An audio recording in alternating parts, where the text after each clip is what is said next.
It's okay. And if you need a break, just let me know, okay?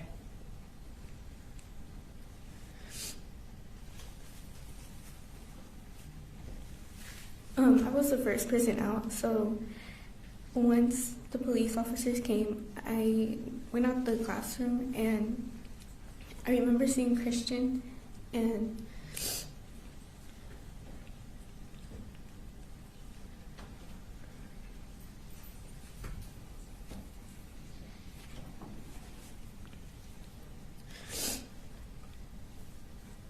by the door there was like a wall pillar, and I remember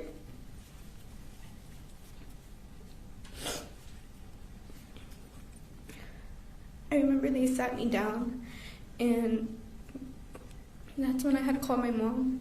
And then as I'm on the phone with her, I see Mason on the floor.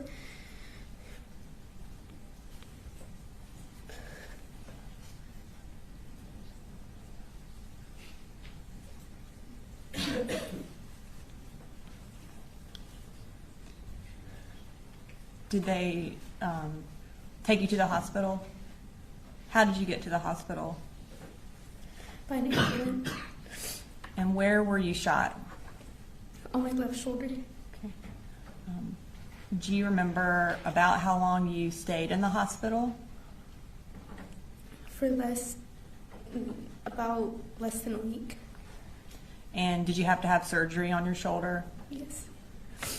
Can you tell me about how long it took before you could kind of have normal activities with your shoulder again?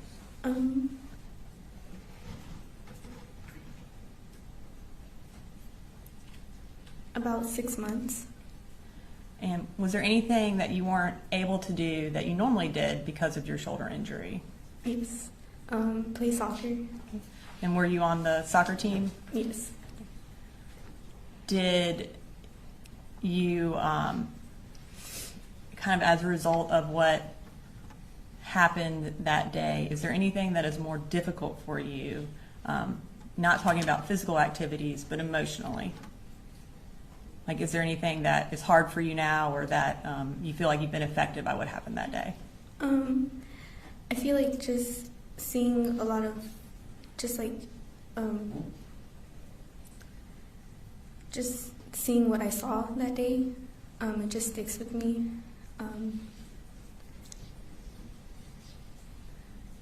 And not being able to trust certain people, or trust people. And have you been in counseling since this happened? Yes. Yeah, and are you still in counseling? Yes. I don't have any further questions, Melanie. Cross? No questions. All right. Thank you. You're free to go. State calls this week. All right, may I manipulate the screen up here? Now Manipulate the screen. I think because she had control over it, it kind of locked us out of changing things. Yes, sir.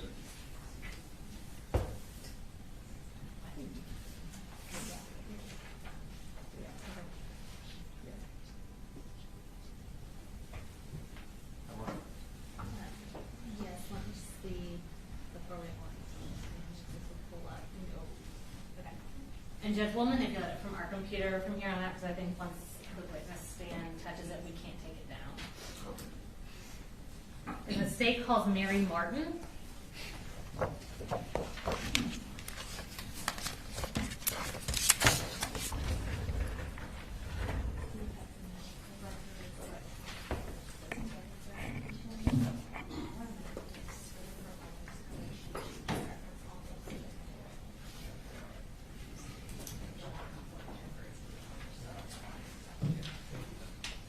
And then this will not go into evidence. This is just for reference.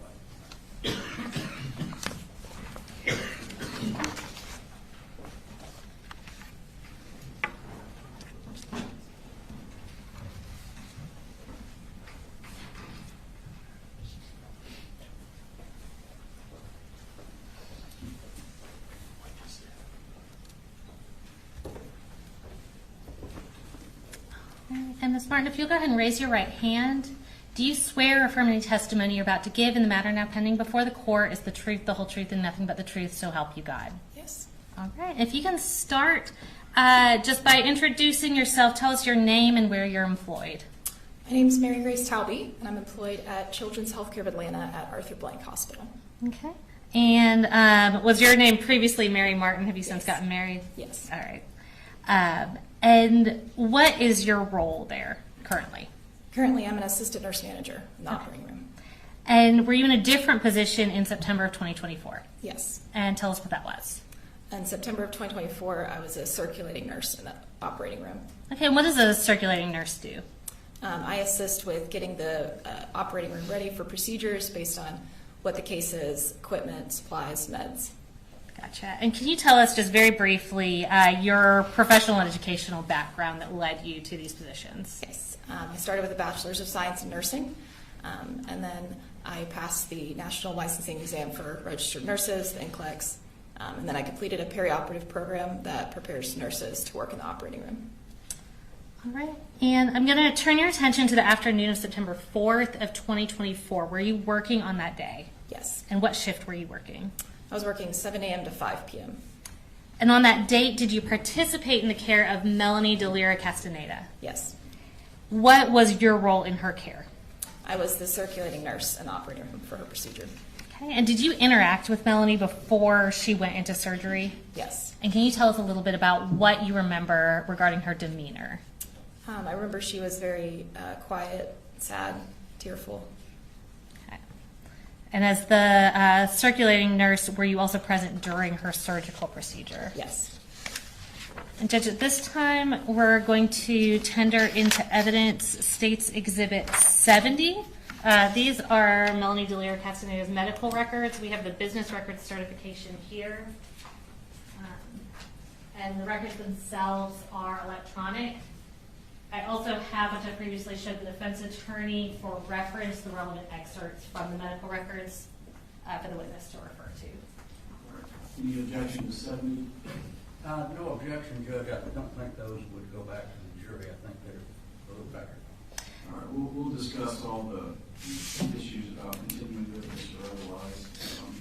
Yes. Prior to seeing this out, but I'll make a note. Thank you, Judge. All right, so thank you, Judge. Starting with the first page on the relevant portions you have printed out for reference, can you start on our patient demographics and tell us this patient's name and date of birth? Yes. Melanie Delira Castaneda, and birth date is June 4th, 2009. And on that same page, will you tell us what her admission diagnosis was? A gunshot wound, arm. Okay. Now going over to the next page that you have, it's labeled page 5. Can you tell us what her final diagnoses were? Yes. Other displaced fracture of upper end of left humerus, initial encounter for open fracture, puncture wound without foreign body of left shoulder, initial encounter, anxiety disorder, unspecified. All right, next I'm going to refer you to the next page, which is page 19. Can you tell us what time Melanie arrived that day? 1:30 p.m. And what was the acuity of the patient listed as? High risk. Once she was there, can you tell us what service she was being provided at that facility? Yes. Pediatric surgery. Okay. And on the same page under procedure, can you tell me what's described? Yes. Irrigation and debridement, extremity with splint placement, and wound vac placement. And I'm going to take you to the next page, which is labeled as page 285. And can you tell us what the surgeon's findings were that were documented there? Yes. Posterior entrance, anterior exit wound of left shoulder with significant damage to anterior deltoid musculature, fragmentation of the bone with significant peristeel stripping. All right. And I know you're not the surgeon yourself, but can you give us kind of just a basic concept of what this procedure was?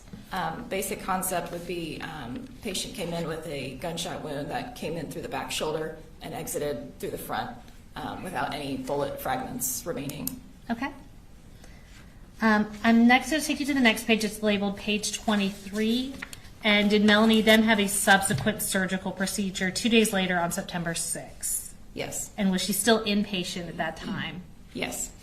And can you read what's listed under procedure on the September 6th surgery? Yes, irrigation and debridement, left humerus with closure, irrigation and debridement, incision and drainage of skin, subcutaneous tissue, muscle, and bone for open fracture, open reduction and application of a coaptation splint, complex wound closure after ellipsing out of the necrotic tissue, total wound length was 6 centimeters, open reduction, internal fixation, extremity upper. Okay. And very basically put, was this essentially a follow-up procedure to the September 4th procedure? Yes. Okay. Turning to page 261, when was Melanie discharged? September 7th, 2024. Okay.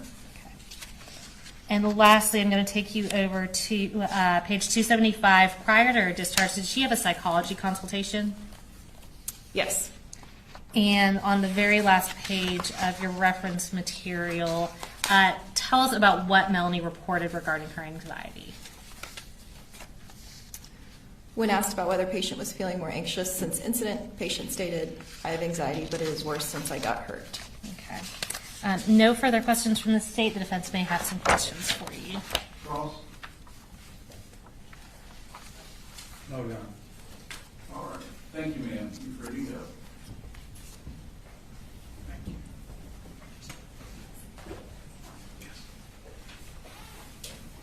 State calls next witness. The state calls Nautica Walton, and judge, this next witness is a juvenile. All right. So to the media, same instructions, no recording, photographing, or otherwise the juvenile space.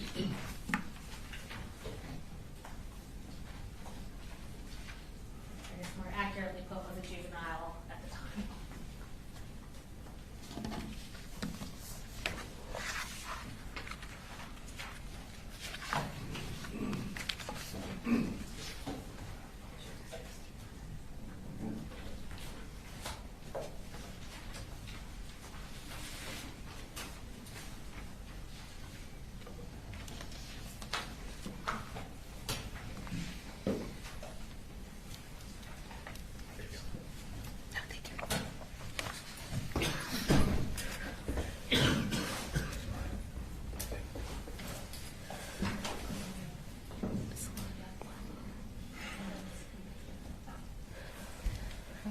Hi, Nautica. I'm going to have you raise your right hand.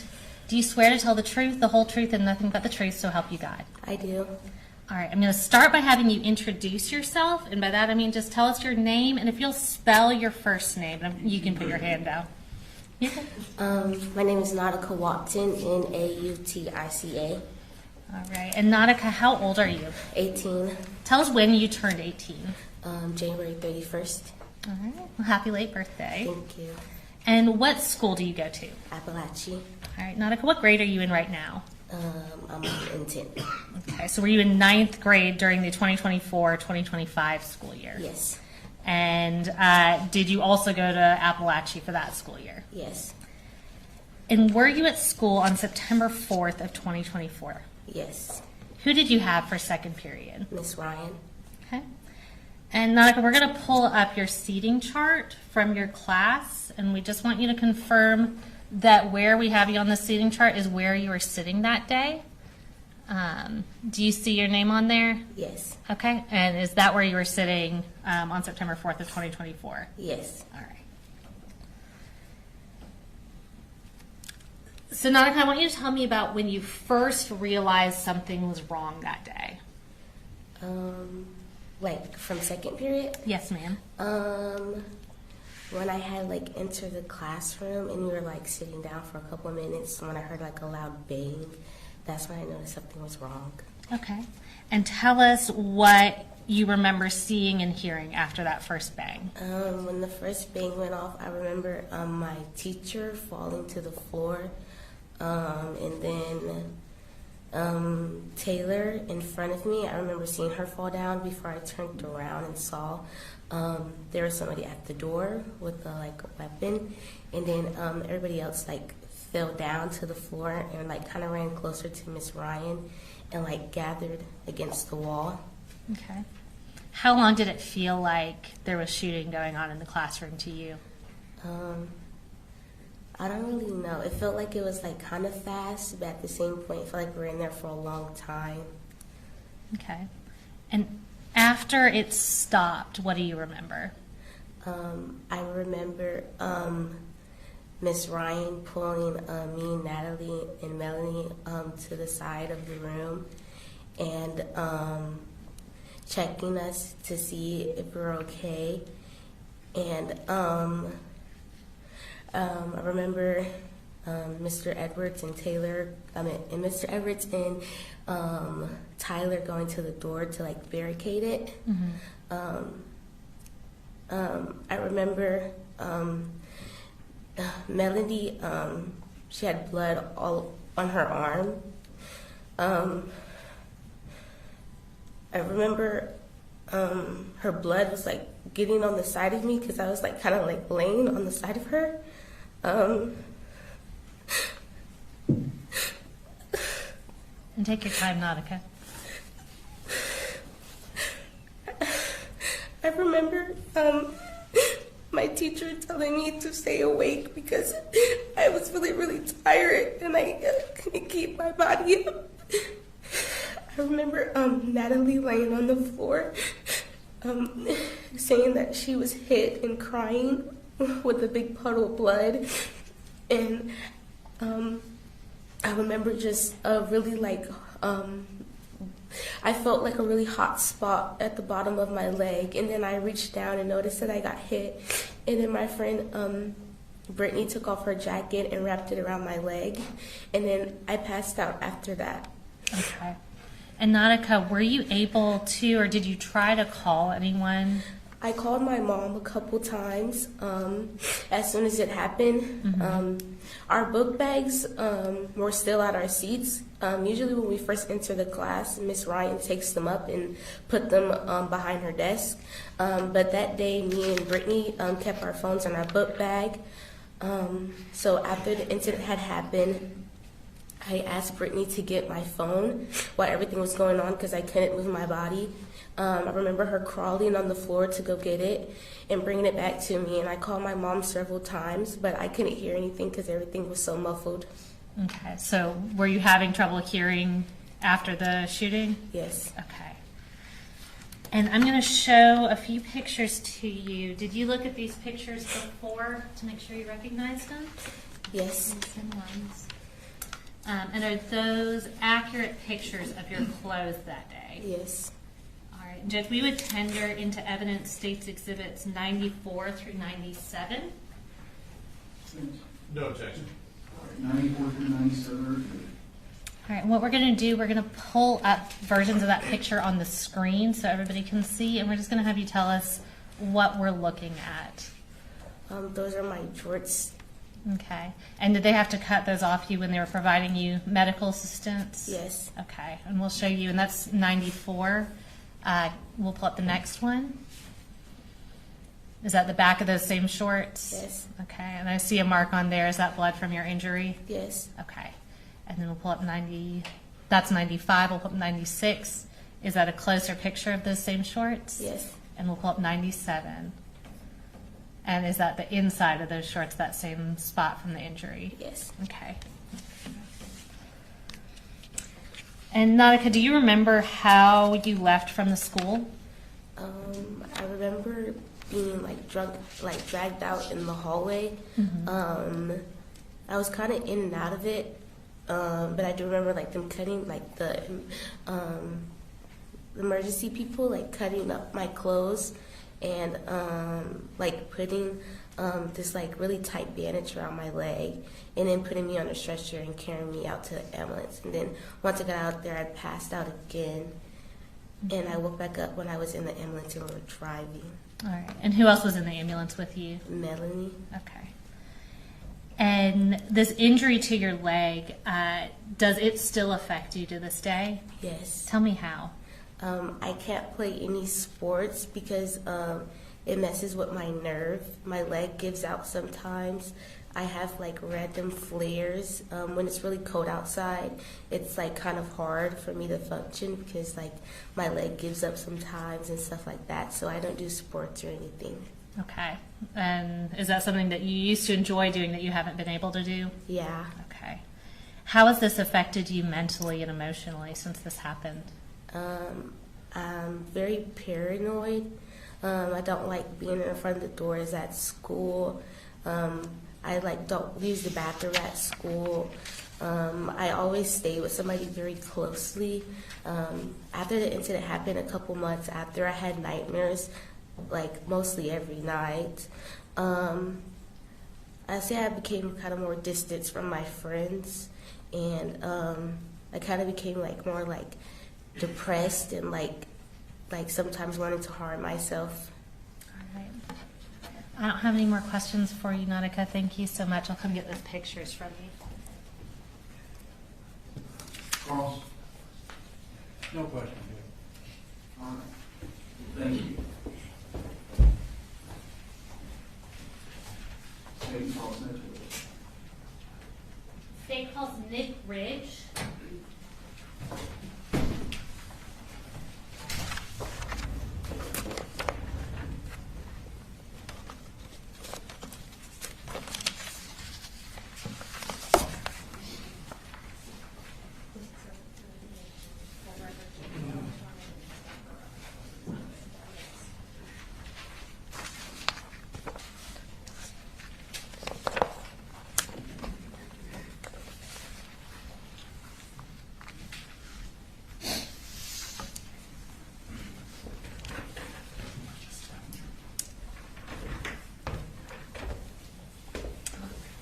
Good morning. I'm going to go ahead and have you raise your right hand. Do you swear or affirm any testimony you're about to give in the matter now pending before the court is the truth, the whole truth, and nothing but the truth, so help you God? I swear.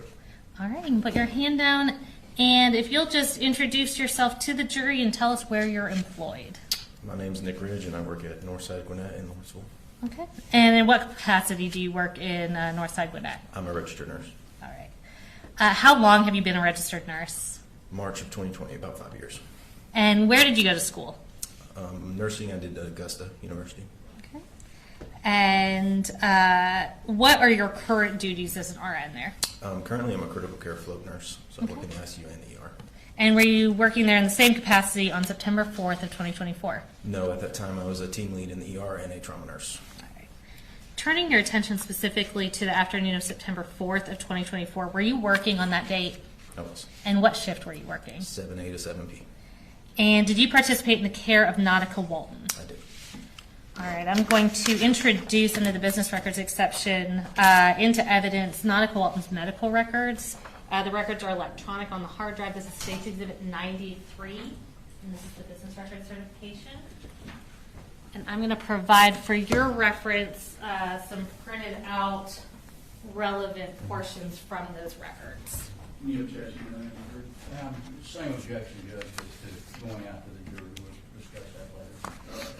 Mandatory submitted in evidence. So regarding Nautica Walton, what role did you have in her treatment? I was the primary trauma nurse that day.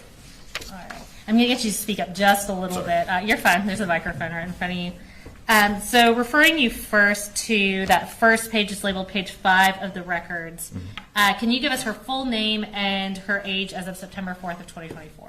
Nautica Walton, 16-year-old. And what time did she arrive that day? 11:17 a.m. Now, going over to page 6 of those records, can you tell us what the reason was for her hospital visit? A leg gunshot wound. Okay. Now, I'm going to have you turn to the next page. It should be labeled page 14 of those records. Can you read what was documented under history of present illness? Sure. Trauma Jasper 14 is a 16-year-old female patient assigned to room trauma 1 who presents to the ED with a gunshot wound to her left thigh. Per EMS, the patient was shot with an assault rifle but unknown caliber. EMS states that the patient was ANO4 on scene and bleeding was controlled. EMS reports her most recent blood pressure was 92/56. The patient currently rates her pain at 10 out of 10. Okay. And what's ANO by 4? Alert and oriented. Okay. On the next page, page 15, can you tell us what was documented under lower extremity? Yeah. Penetrating injury to the posterior mid-thigh, no active bleeding, abrasion to the left proximal buttock and left upper thigh. Full range of motion, pulses, and sensation are normal. Okay. And did Nautica also get an x-ray? Yes. X-ray showed preliminary interpretation was done by Dr. James Smith. It showed no fractures or dislocations, no soft tissue abnormality, no bony abnormality, metal or metallic bullet fragments present. Okay, so are those metallic bullet fragments something that would show up on an x-ray? Yes. Okay. Going over to page 62, I believe that's the last page of that packet you have. Can you tell us what her spiritual care assessment narrative described about Nautica while she was at Northside Gwinnett? Sure. Nautica was shocked by her traumatic situation. She was joined by her foster mother and caseworker, as well as foster siblings, ones that were in the same school. Nautica could not speak of what happened, as she seemed to still be in shock. I made sure to turn the lights down, speak softly, and walked her through a meditation. We used breathing exercises, and I held her hand. Later, I spoke with the next of kin to make sure that he used low lights and speak softly. I also mentioned the shocked state to the BH team. I also offered advocacy, presence, support, and prayer. Patient seemed to shake less and breathe deeper. Thank you. And lastly, was Nautica able to be discharged that day? She was. All right. No further questions from me. Ross? No question, Judge. All right, thank you, sir. You're ready to go. Thank you.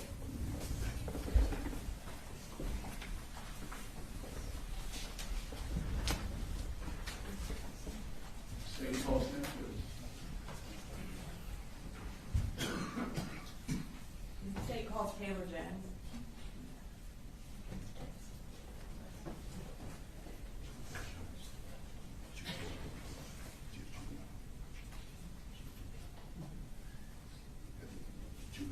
Your Honor, this is a juvenile witness. All right, media, same precautions. We have another juvenile testifying.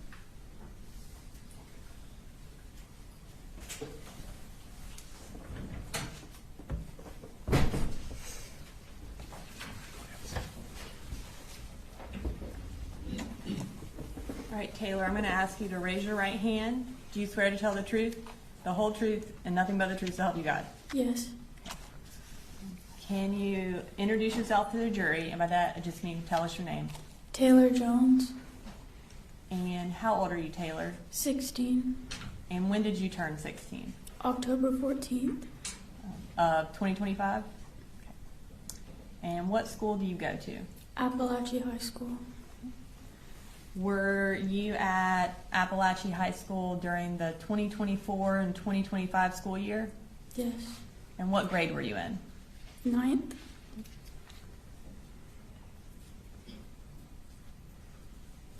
Did you go to school on September 4th of 2024? Yes. Okay. Do you remember who you had for second period? Miss Ryan, And what type of class was that? Algebra 1. All right. I'm going to show you a class seating chart. It's going to be right in front of you. Is that where that red circle is? Is that where you were seated? Yes. Okay. Do you remember if that was the first time you were seated there? Had your seating chart changed that day? Yeah. Okay.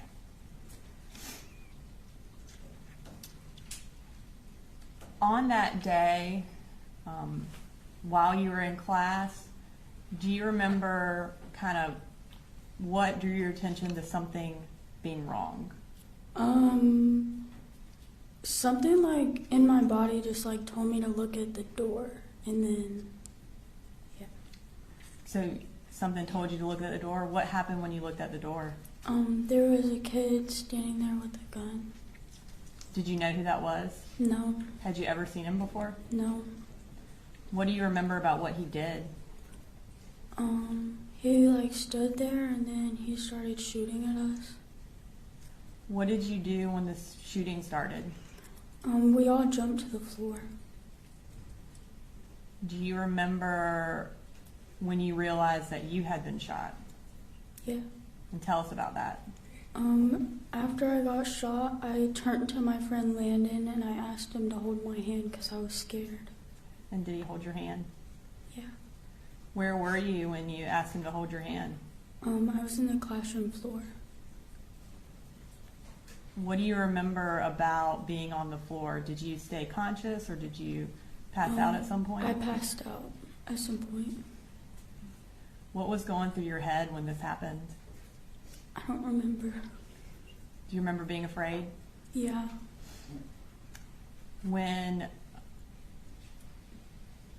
How long do you think it took before you were taken out of that classroom? I don't know.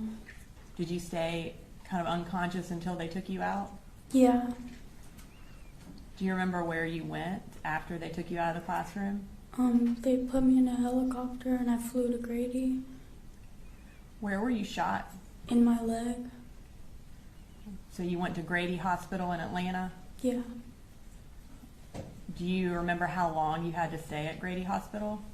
Like a couple weeks to a month. And while you were there, did you have to have surgery? Yes.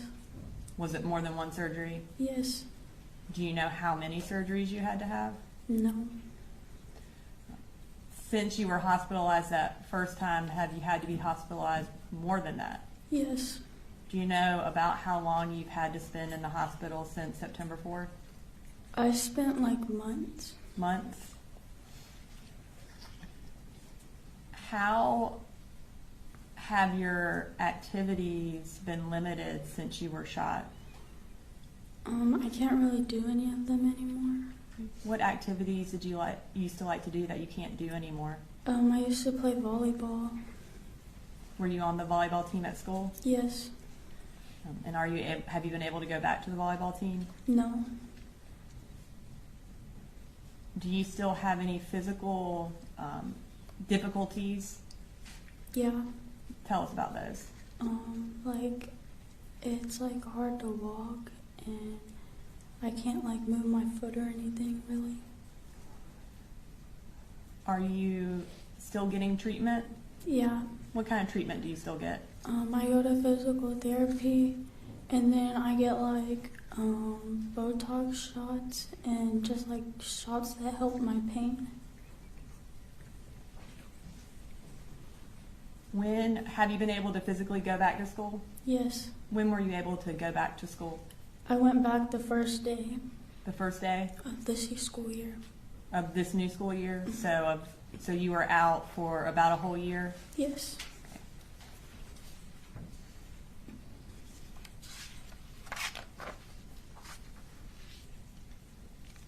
In addition to having to go to physical therapy, do you also go to counseling? Yes.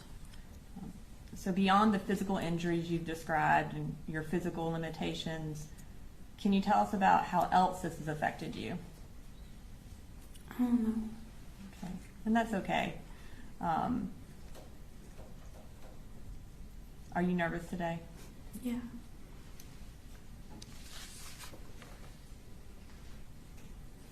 I don't have any further questions, Taylor. Thank you so much. Wait, just wait 1 second. I just want to make sure. They're done. Is Yeah, that we're done. across?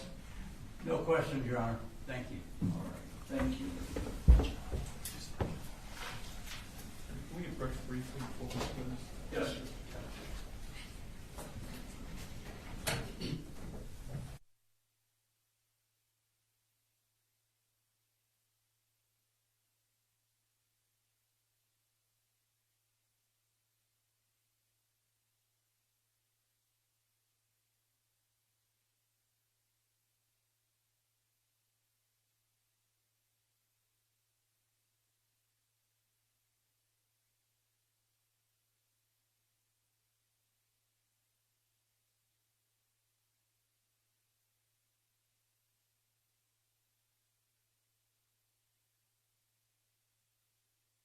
Natalie Griffith to the stand. And Your Honor, she is also juvenile for the purposes of your order. Thank you. All right, same instructions to the media. You are not to photograph, record, or transmit anything regarding the child's case.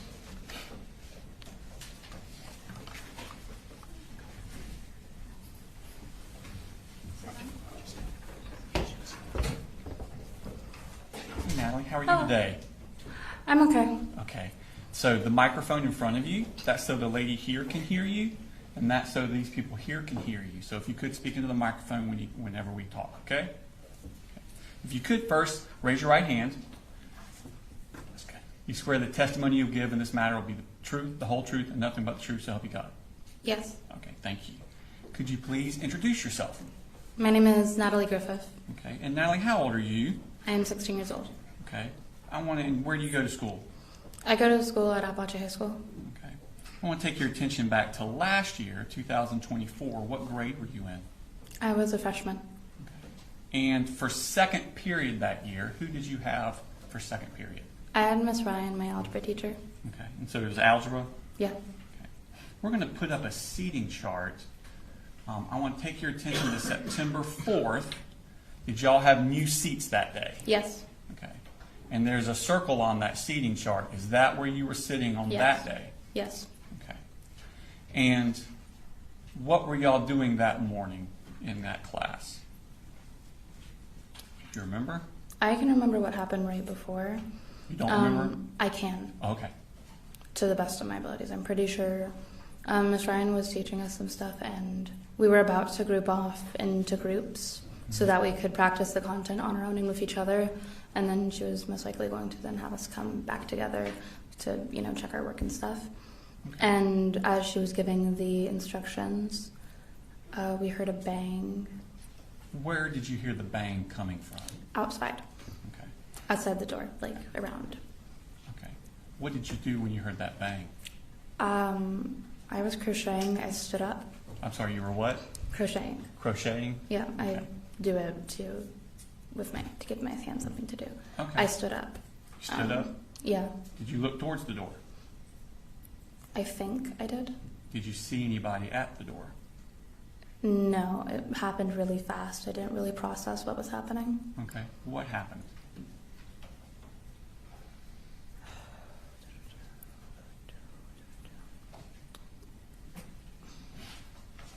It happened really quickly. I'm pretty sure there were gunshots, but the thing is, my brain didn't process any of the sounds that were coming into my ears. Next, what's called my hand all of a sudden felt weird, and I heard a ringing in my ear, and I looked down, and there was blood and seemingly a hole in my wrist. I wanna- And around right up here, it was hurting.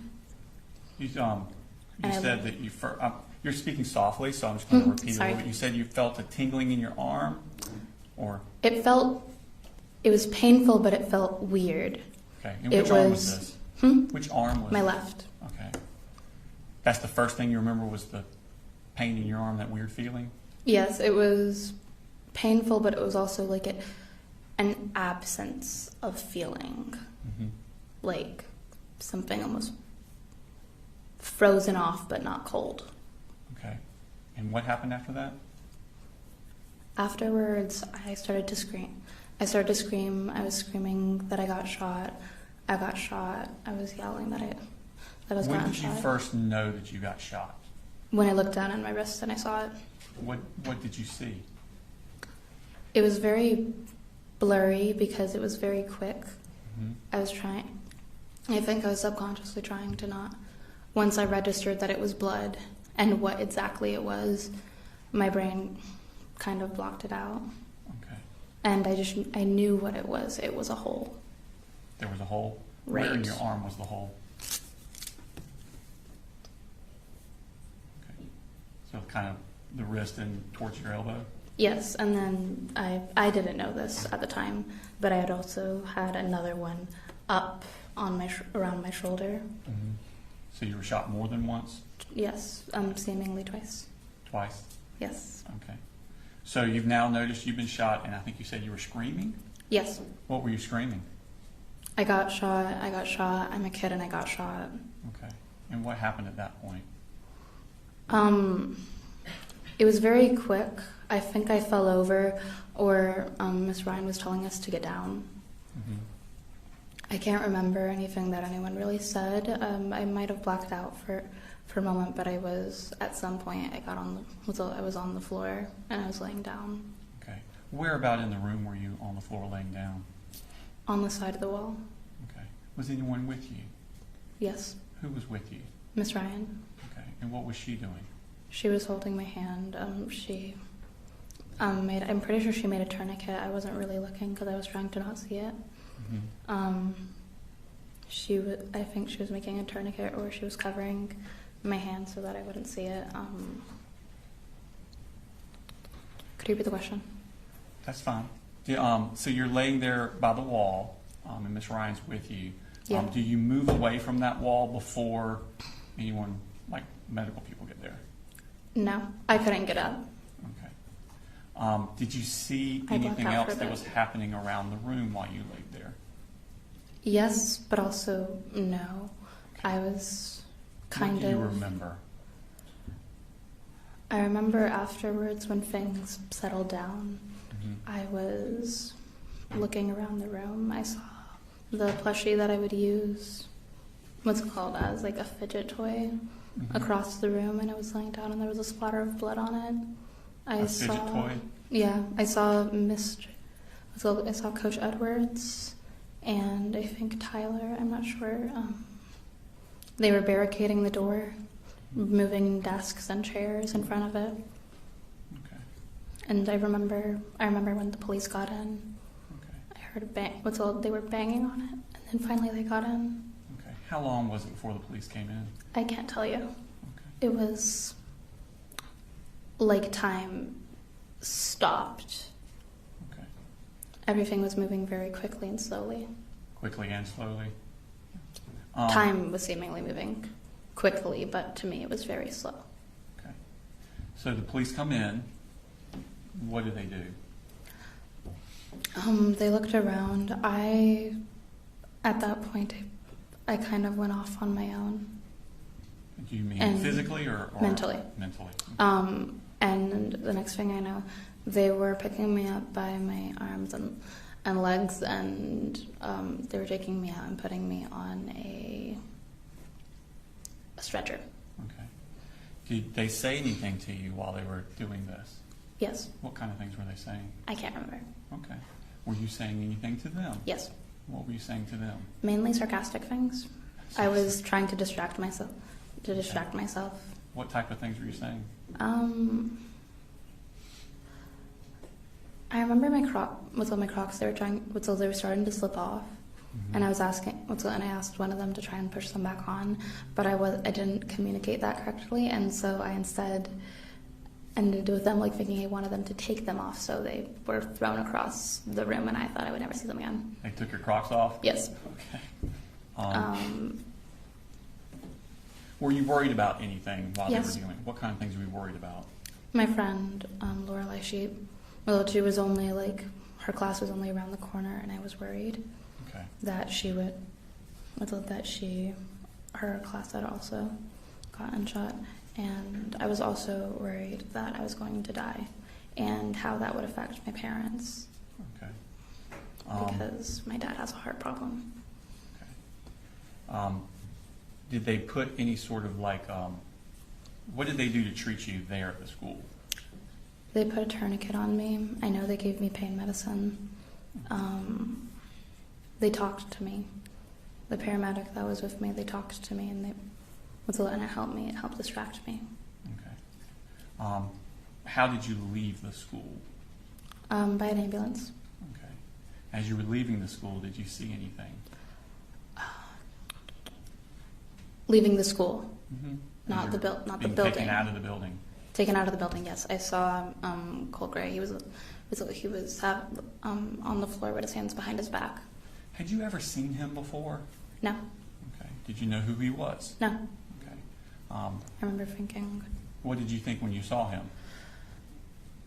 I saw red. I was very mad. I hadn't even processed it as a kid when I thought about who would do this. I was thinking maybe an angry parent, some kind of alumni that had a bad experience at the high school, terrorist attacks, anything. I did not think another student that had no reason to be in my school with a gun. Did you would have say been anything it. to him when you passed him? Yes.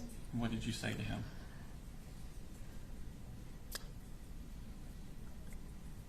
Am I allowed to say that? And Yes, ma'am. you fucking asshole! I swear. I'm pretty sure I said I swear I'm gonna fucking kill you. I said a lot of curse words, and I was very angry, especially at the time, because I thought that they were going to amputate my my upset? hand. Okay. Yeah. So they take you outside. And I Is the remember ambulance- yelling at him that we were kids. Okay. Because we were kids. When they take you outside, was the ambulance close to the building? Yes. Okay. And they put you in the ambulance. Was anyone else in the ambulance? For a bit, yeah, because they moved me to a different ambulance, yes. Okay. Who was in the ambulance with you? Taylor, Okay. Taylor Jones? yes. Okay. At some point, where does the ambulance take you? Tell me about your trip in the ambulance. The first one I was in for a bit, they did leave me alone. Mm-hmm. I'm pretty sure to help take care of Taylor and the others. Okay. I remember they asked me who the girl who was in the ambulance with me was, and the only description they gave me was that she was blonde, and so I thought she was another one of our classmates, Jalen. Jalen? Mm-hmm. Yeah. So you gave him the wrong name? Huh? Yes, I did give the wrong name. And so at the end, I remember I was kind of fidgeting with my own brain. Okay. How long did it take you to get to the hospital? I'm not really sure. It felt like forever. And what hospital did you go to? Do you know? Northeast Georgia and Gainesville. I'm sorry. That's fine. What happened? Do you remember being at the hospital? What happened Yes. when you arrived? At first, when I got there, they took me out of the ambulance with the stretcher that was with my head, like going outwards, so it was my head first.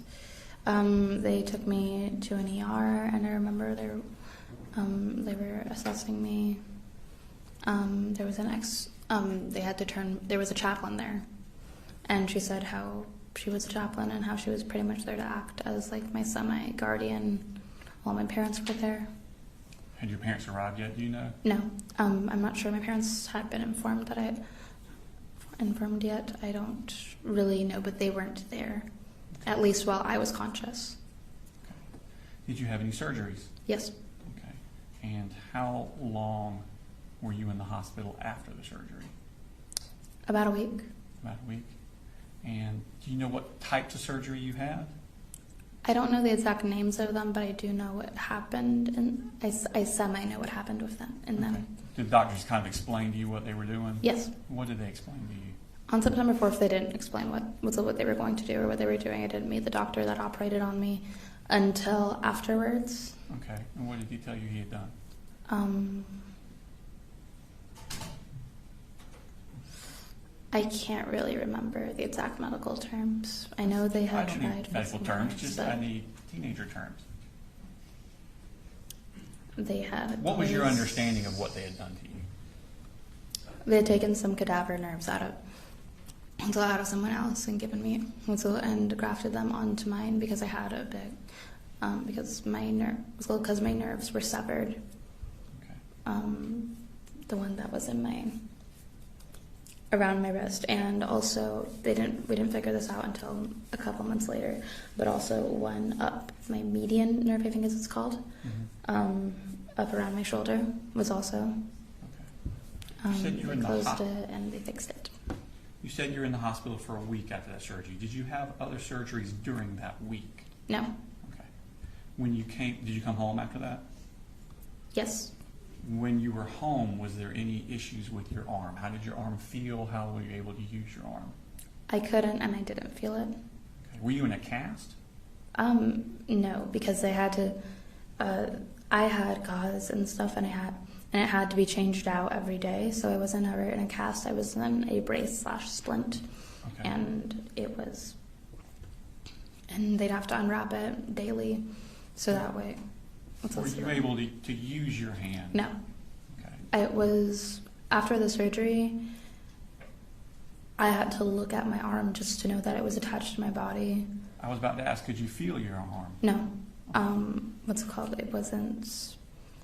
For a bit, I had trouble because I couldn't even let it hang down. Mm-hmm. I had to carry it, and I would have trouble doing that for a bit. At some point, I got used to it because it felt like a dead limb. Okay.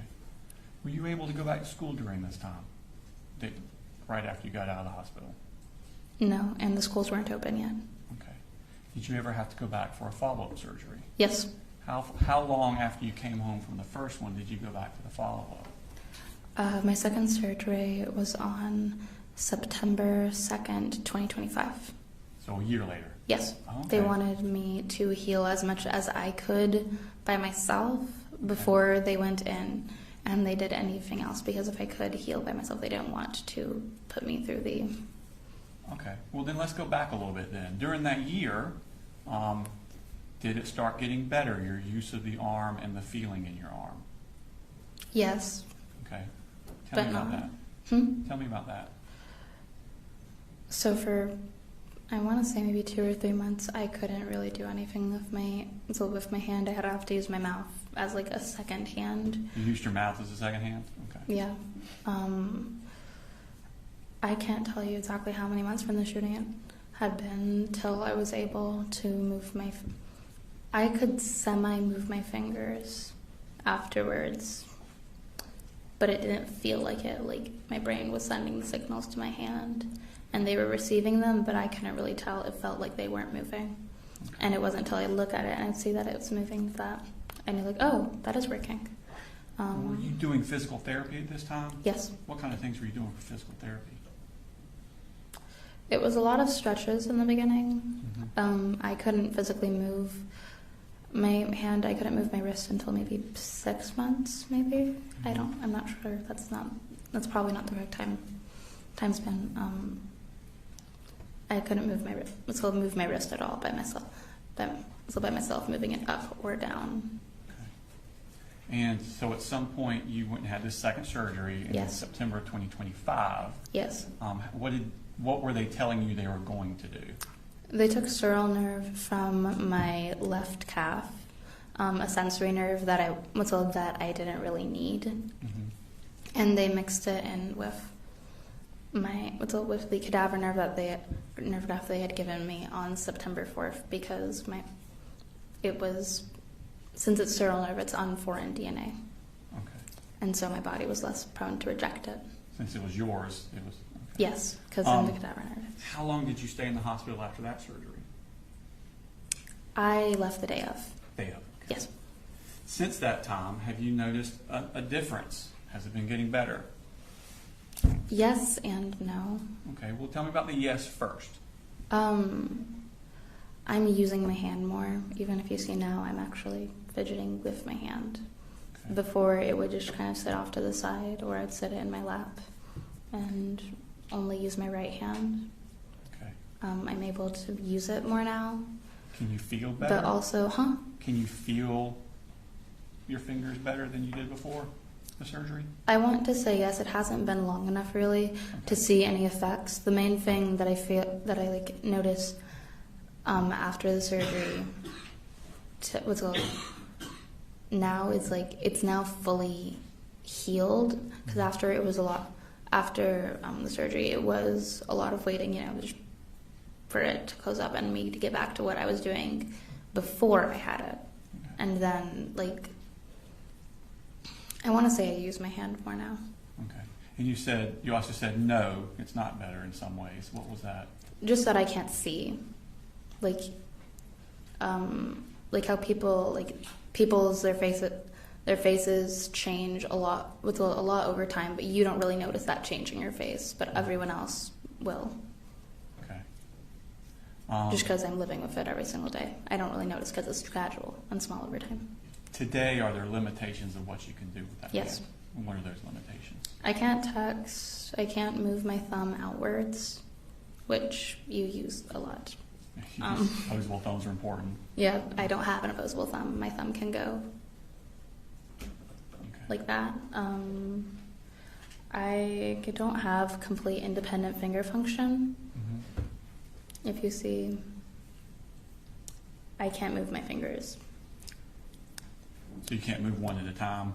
Yeah, they can't. They can move together, but which makes doing a lot of fine motor tasks extremely hard. I can't tie my shoes.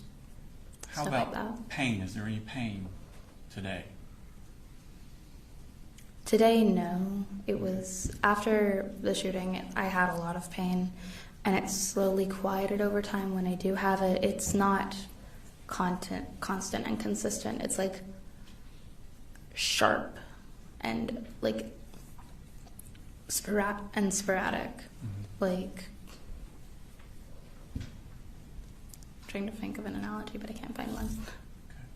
Just it happens sporadic and randomly, sharp pains in my wrist, my thumb, and stuff like a needle coming out of my skin. Okay. So Natalie, we talked a lot about your physical limitations and healing. What about your emotions? What were they like directly after? Did you have some emotional issues after this? I'd like to say yeah. I'm sorry. I'd like to say yes. In what way? Afterwards, I couldn't place where my emotions were. If you told me how I was feeling, I would say I was okay or I'm fine, because I couldn't find the correct adjective to use. Okay. I guess now I would use the word distraught, dazed. Okay. I couldn't. I had PTSD afterwards.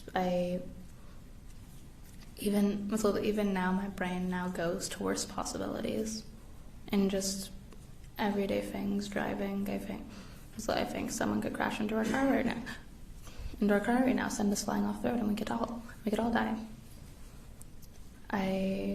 When someone knocks on the door in my classroom, I think, do they have a gun? Before I think, oh, it's Alex coming back from the bathroom. I'm just using a random name. We talked about you doing physical therapy for your physical limitations. Are you doing counseling for your emotional issues? Yes. Okay. And how's that going? It's going good. I haven't had any in about 2 months, but that's just personal stuff with scheduling. But I'm going to be back in counseling soon. Okay. And I was in therapy before the shooting as well. Okay. So Natalie, I don't have any more questions for you, but the defense may have some. Thank you very much. Mm-hmm. Cross. No question, John. Thank you. Thank you. You're good to go.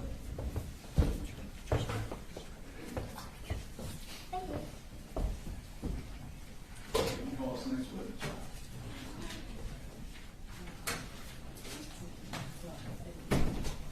The state calls Taylor Lawrence.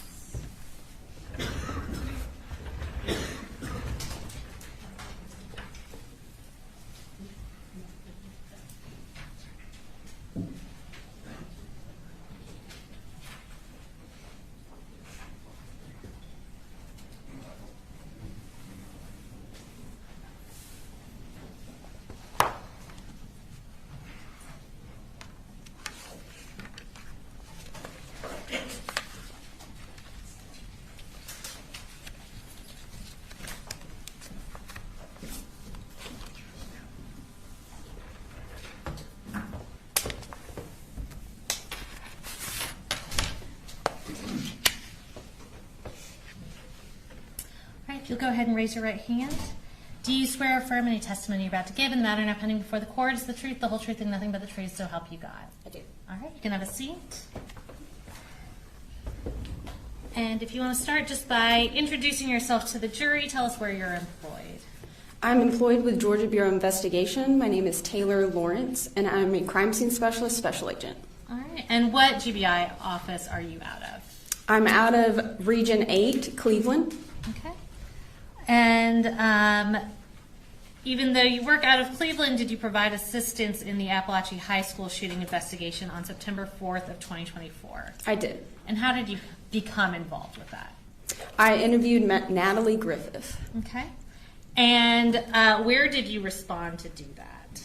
I was told that there was a victim at Northeast Georgia Medical Center in Gainesville, Georgia, and at that time I didn't have a name. And once I got to the hospital, that's when they told me and showed me to where she was in surgery. All right. And in your capacity at the GBI, was your office and other outside offices coming into Barrow County and the surrounding hospitals to provide assistance to law enforcement on that day? We did, yes. So when you first got to Northeast Georgia Medical Center, were you able to speak with Natalie initially? Oh, I'm sorry. I was not. No, she was in surgery when I arrived at the hospital. Okay. Did you speak with a nurse who was familiar with Natalie's treatment? I did, yes. And did that nurse also provide Natalie's clothing to you? She did. Okay. And what did you do with the clothing once you received that from the hospital employee? When I found the clothing, it was in a plastic bag that the nurses had put all her clothing in. And at that time, I went through the bag to see what clothing was in there and what items were in there. I then photographed a couple of them just to get an idea of what was in the bag.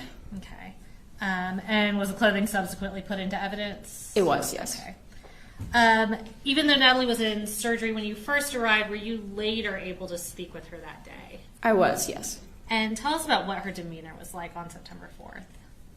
The interview on September 4th, she was very mad. She was very ready to go, kind of upbeat. She had a good attitude about healing, but she was mainly mad. She couldn't recall everything that happened, mainly because her back was to the door. But I just remember her being very upset. Okay. And on that day, did you also have an opportunity to photograph some of her, not the primary wound that was performed surgery on, but some of her other visible injuries? I was, yes. Okay. And before we go into the pictures that you took, did you speak with Natalie a second time on a subsequent day? I did, on Friday. Okay. So that'd be 2 days, I guess, after the shooting? Correct. And tell us about her demeanor that day when you saw her that second time. During the second interview, she was much more soft-spoken. I had to kind of ask her more in-depth questions to get her to talk about it. She seemed more traumatized, like it had set in what had actually happened to her. And her and I actually had a cry spell together as well. So. Okay. So it was an emotional time for everybody involved. Okay. Yes. I'm going to show you what's been marked as States Exhibits 80 through 92. And if you'll just flip through those and tell us if you're familiar with those photographs.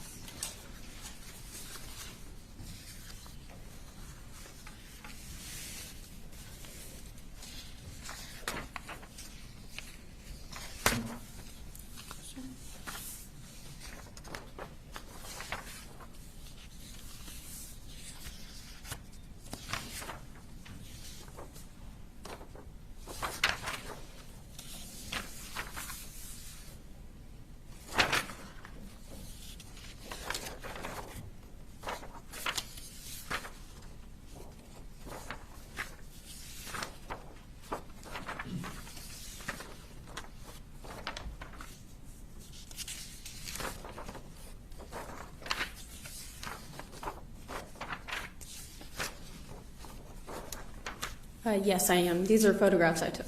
Okay. And are those both of Natalie's person and her clothing? Yes. Okay. Are they fair and accurate depictions of the photographs you took that day? They are, yes. All right. And Judge, at this time, I'm going to tender States Exhibits 80 through 92, and we're going to publish those for the jury. Okay, good. All right, 80 through 92 are good. All right, we're going to pull these up on the screens. It should appear behind and in front of you, and we'll just talk through one by one. We're going to start with States Exhibit 80. Will you tell us what that's a photograph of? This is a photograph of the injuries to her right hand. Okay, and by her you mean Natalie Griffith? Yes, sorry. Okay, you're fine. And we'll go on to 81. This is just a different angle of that same hand. Okay, and do y'all use that measuring stick just to give a perspective of the size of the injuries? Correct. Okay. Going on to 82. This is a photograph of Natalie Griffith's chin. Okay, and these are all injuries sustained during the shooting? Correct. Okay. And 83. This is just a different angle of that same injury. Okay. 84.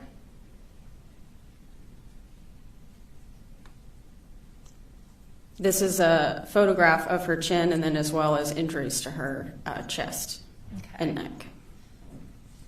And 85.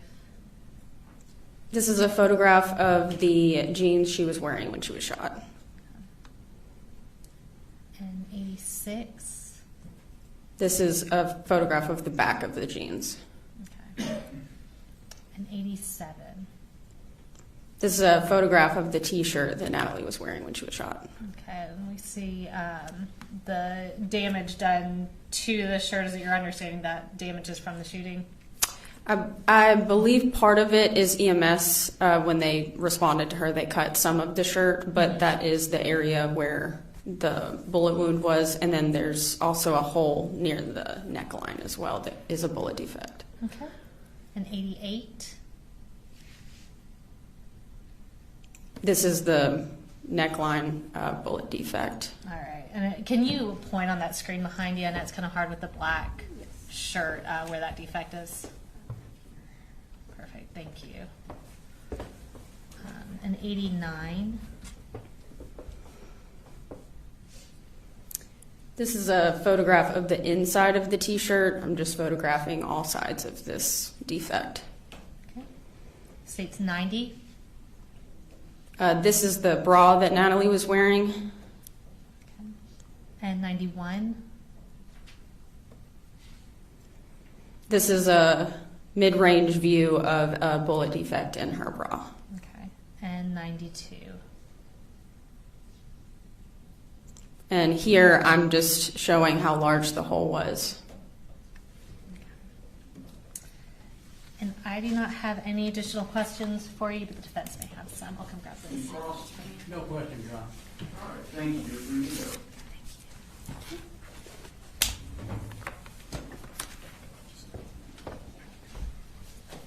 It's about 10:30. Why don't we go ahead and make a 10-15-minute restroom break.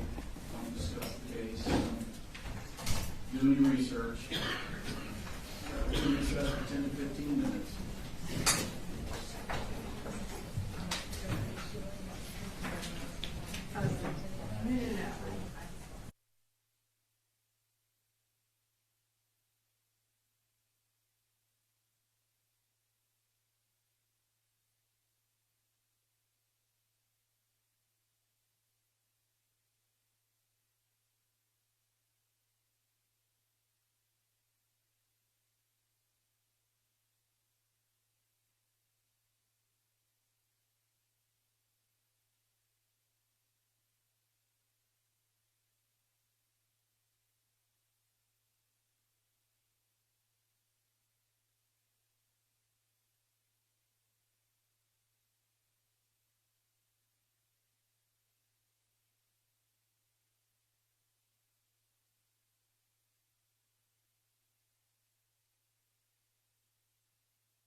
Our next witness is a medical witness for Natalie Griffith, and there are some pictures we are showing for him that are graphic. So I just wanted to, I guess, put it on the record for the purposes of the media, not recording it, and for anyone in the audience to know that there will be some graphic pictures being shown.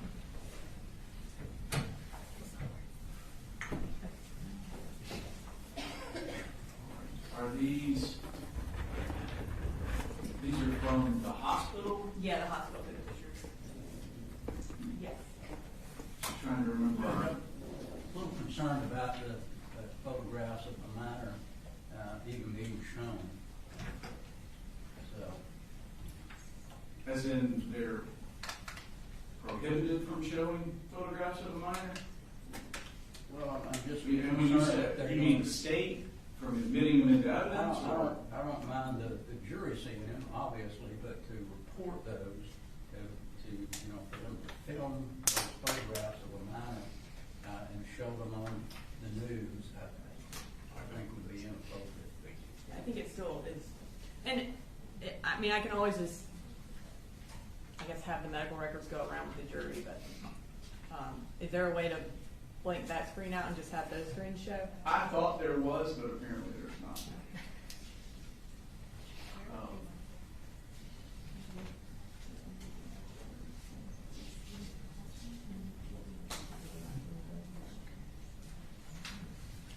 Let me preview the Would you like to see those photographs, maybe? Yeah, I'm good. I'd like to preview.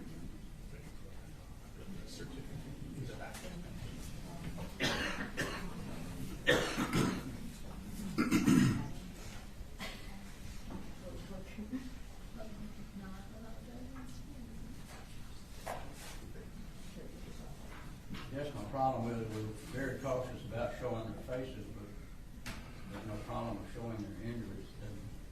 Doesn't seem to be consistent. I do think it would be consistent with crime scene photos, but I don't know. I don't think the news would want to show them because they are very gruesome. But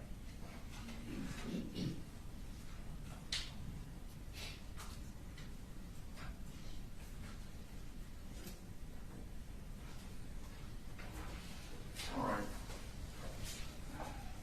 Yeah, I don't know that they were discussed directly on point at our Friday motions. Having viewed the photographs, I would agree that they are not likely something that the news would publish or broadcast. I don't see any benefit to the general public via the media seeing these photographs.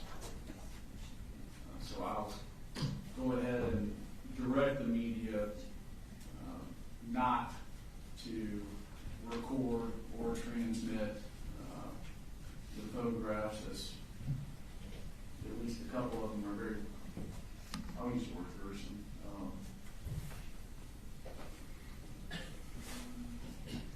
All right. Thank you, Judge. Yes, sir. Are we otherwise ready for the jury if they're ready? yes, Your Honor. Can we have 2 minutes? Yes.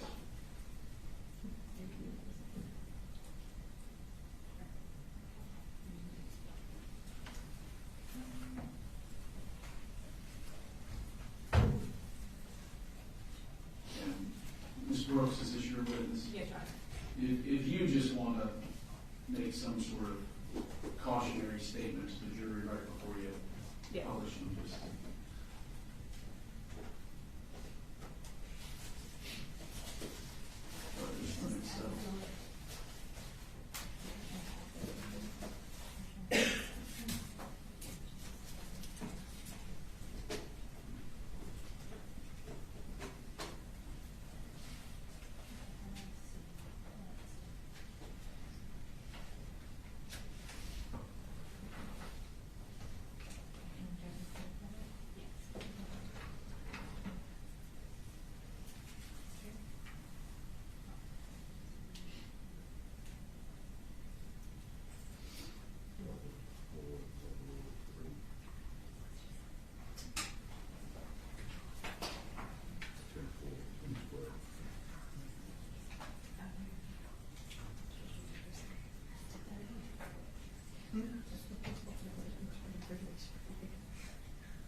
Yes, sir.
Young, Steve.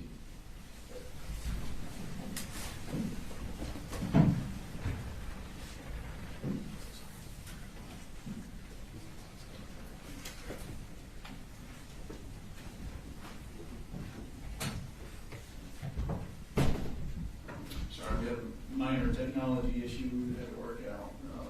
State calls next week. The state calls Sydney Garner.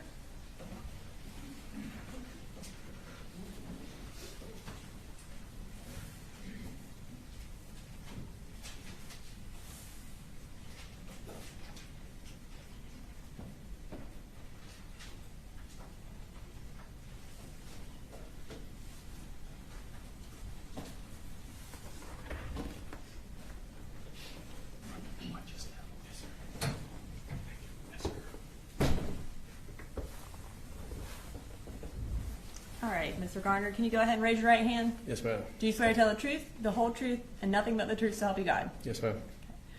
And can you introduce yourself to the jury and go ahead and spell your first and last name as well? Sidney Garner, SIDNEY, GARNER.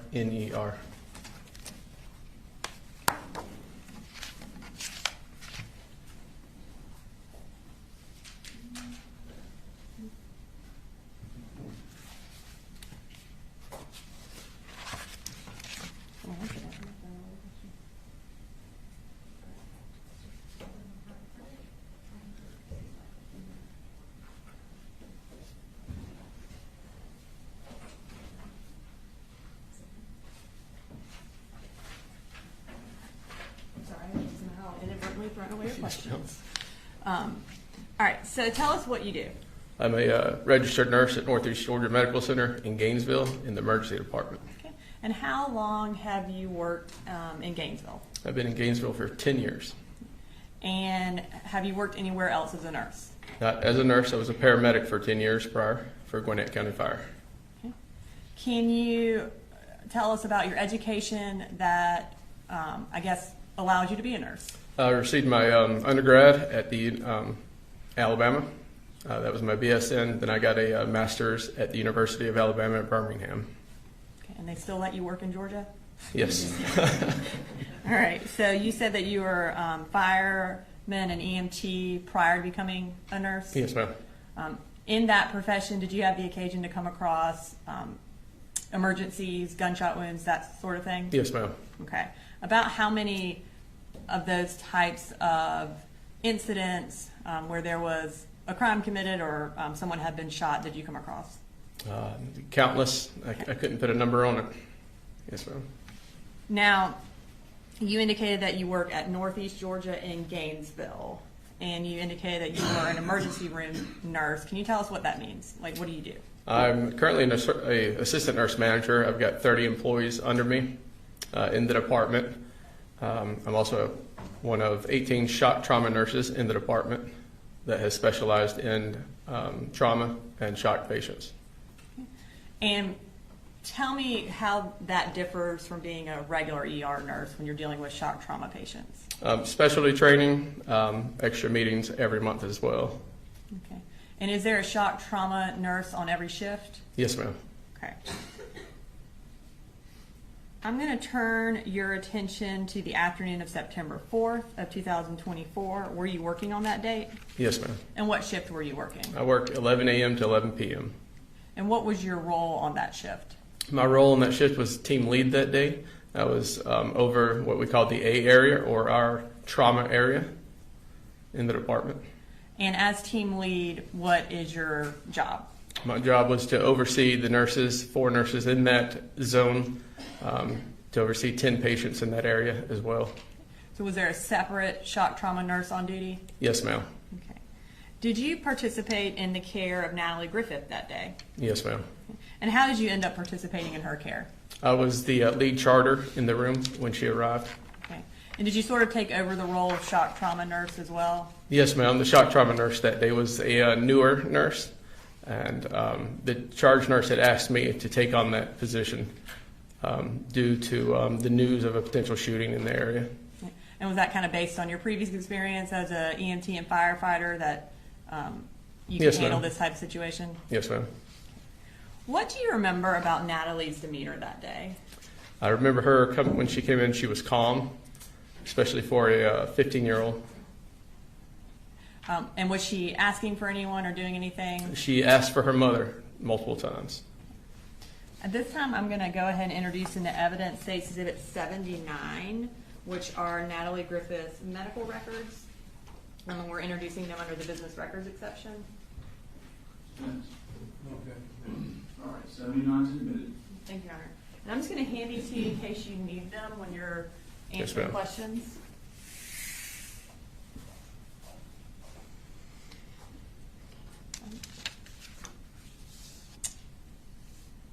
Can you tell us what time Natalie arrived at the hospital?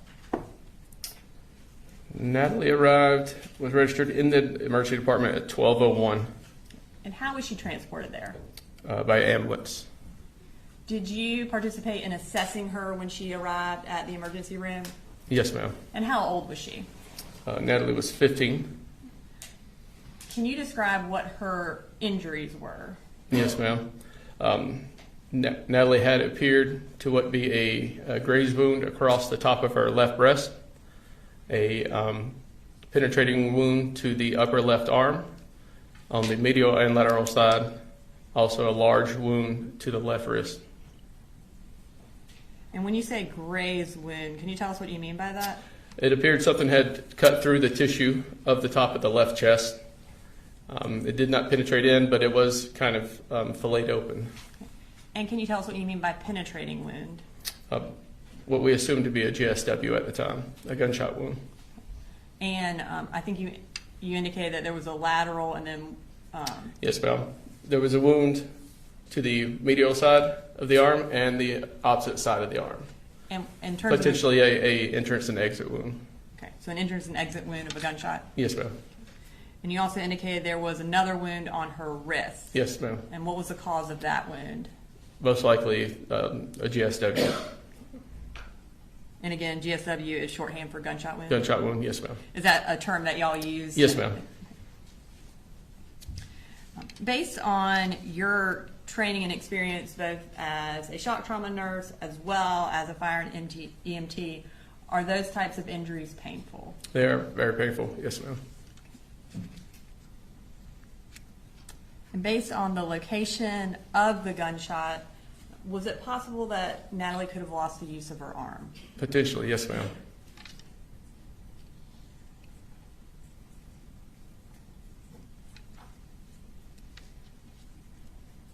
During the course of her treatment, were photographs taken of her injuries? Yes, ma'am. And were those taken at the hospital? Yes, ma'am. And were they also made part of the medical record? Yes, ma'am. And Your Honor, this time I am going to show pictures and display them to the jury. Some of the pictures are graphic, so I wanted to put a notice on the record for the audience as well as the jurors that there will be a few graphic pictures being shown. Thank you. Okay. And we're going to bring these pictures up. They are just part of State's Exhibit 79. So I'm just going to ask you, as I bring them up, this is on page 15 of the medical records, if you could describe what that injury shows. I believe this is the posterior side of the arm, or what I was calling the lateral side, the back side of the left arm, a potentially exit or entrance wound from a GSW or a gunshot wound. And we'll move to the next page, which is page 16 of State's Exhibit 79. And can you tell us what that shows? Yes, ma'am. This is the larger wound that you see towards the middle is what I told you was like the graze wound, where it was kind of filleted open. And then that is another penetrating wound just above the orange tourniquet on the arm that could have been an exit or entrance. Okay. And I assume there was no bullet or bullet fragments found in her arm, suggesting that it exited. Is that correct? That is correct. Okay. All right, we'll move to page 17. All right, can you tell us what that shows? This is the left anterior wrist. All right, and again, that is an apparent gunshot wound? Yes, ma'am. And we'll move this to page 18. It's a different angle of the same wound. Okay, thank you. And there's one more on page 19. And same wound, yes, ma'am. Okay, thank you. As far as the injury to the wrist, was it also possible that she would have lost the use of her wrist based on that injury? Yes, ma'am. While Natalie was at the hospital, what treatment did she undergo? She received IV antibiotic therapy. She went to the OR for repair of that right wrist. Washed out of the left wrist, I'm sorry. Washed out of the left arm as well. And then after the OR on the floor, when she was admitted, she did receive screening for PTSD. Okay. And can you just tell us what you mean by wash out of the arm? To clean out any debris that might be left in the arm to prevent infection. Does that aid in the healing of the injury? Yes, ma'am.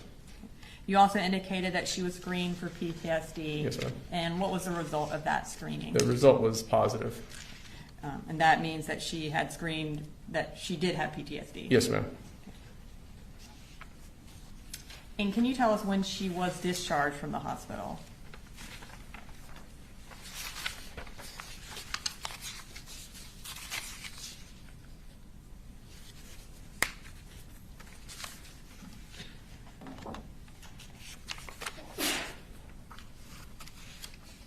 I believe it's on page 1. Is it on page 1? Under discharge information? She was discharged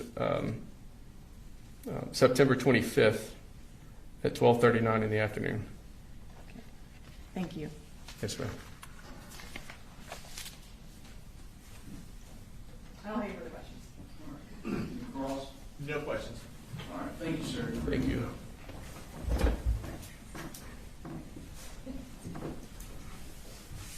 State calls next, please. State calls Jackson Beaver, and just is a juvenile. All right, resume the media. We have the juvenile testifying, so the same instructions regarding no filming or photographing or broadcasting anything about the witness's face.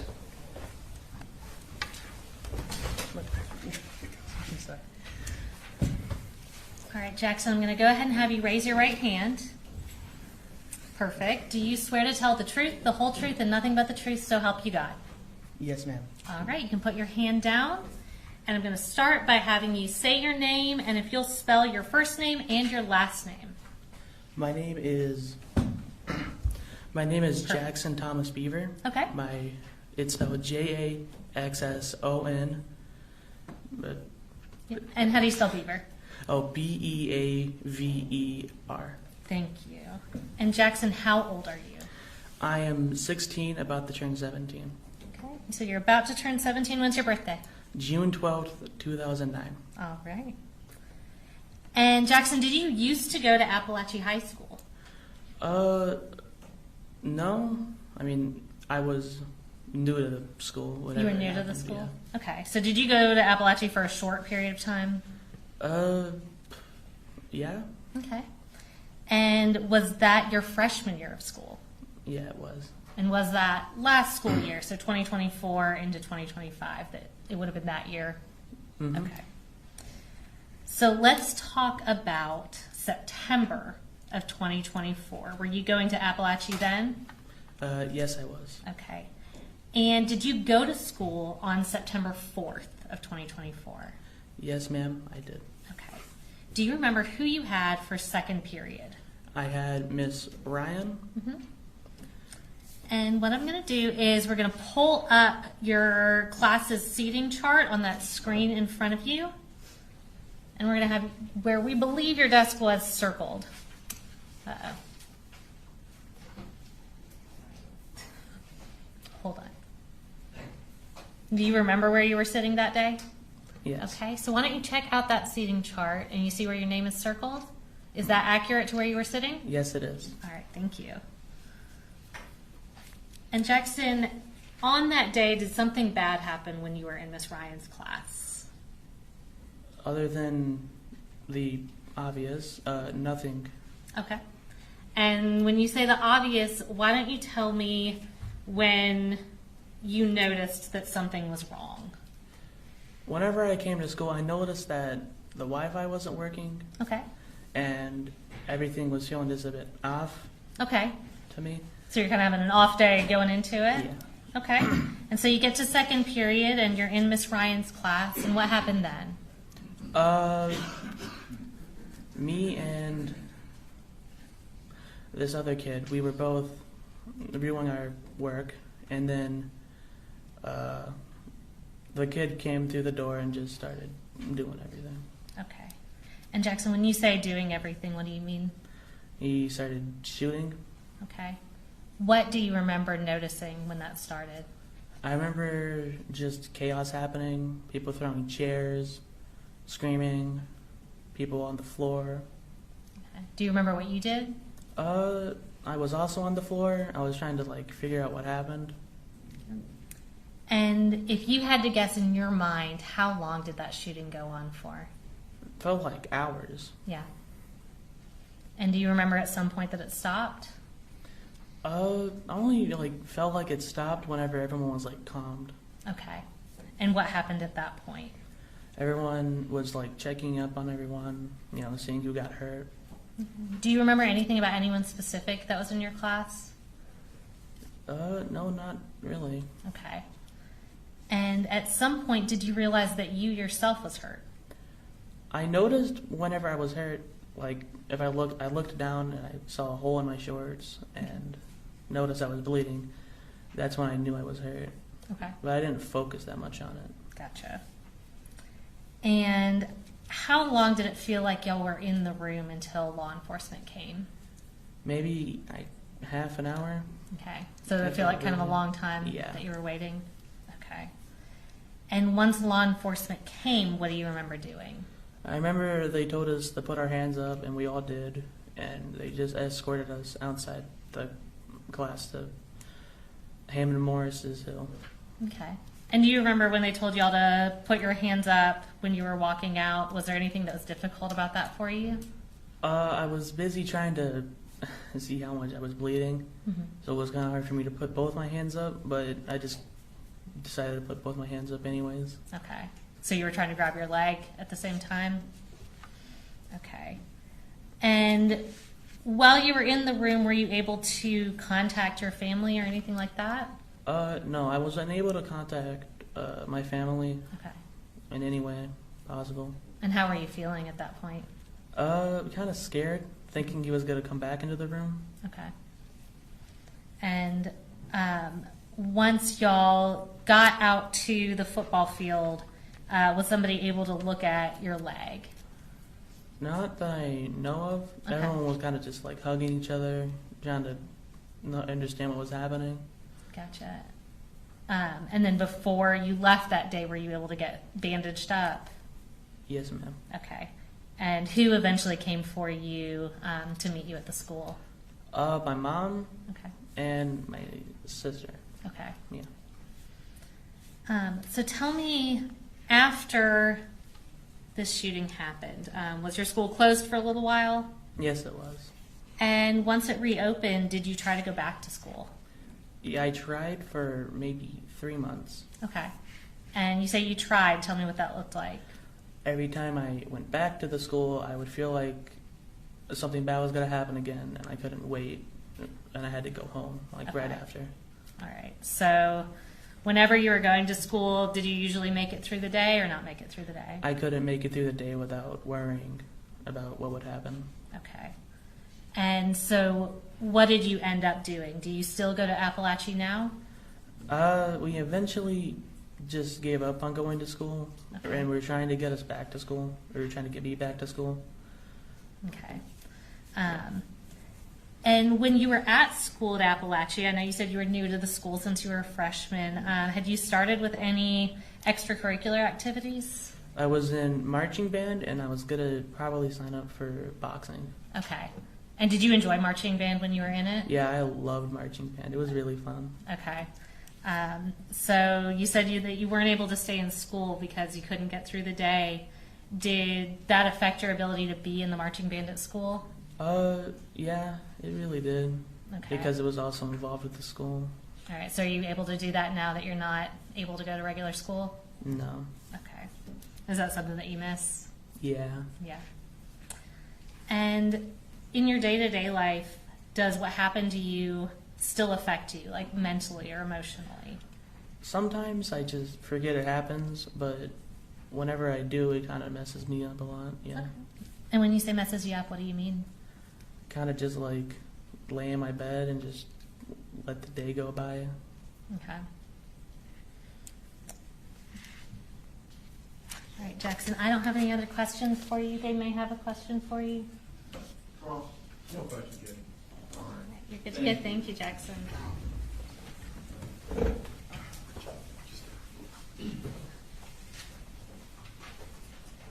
State calls next, please. The state calls Ronaldo Vega, and Judge, he is also a juvenile. All right. You have seen juvenile instructions here.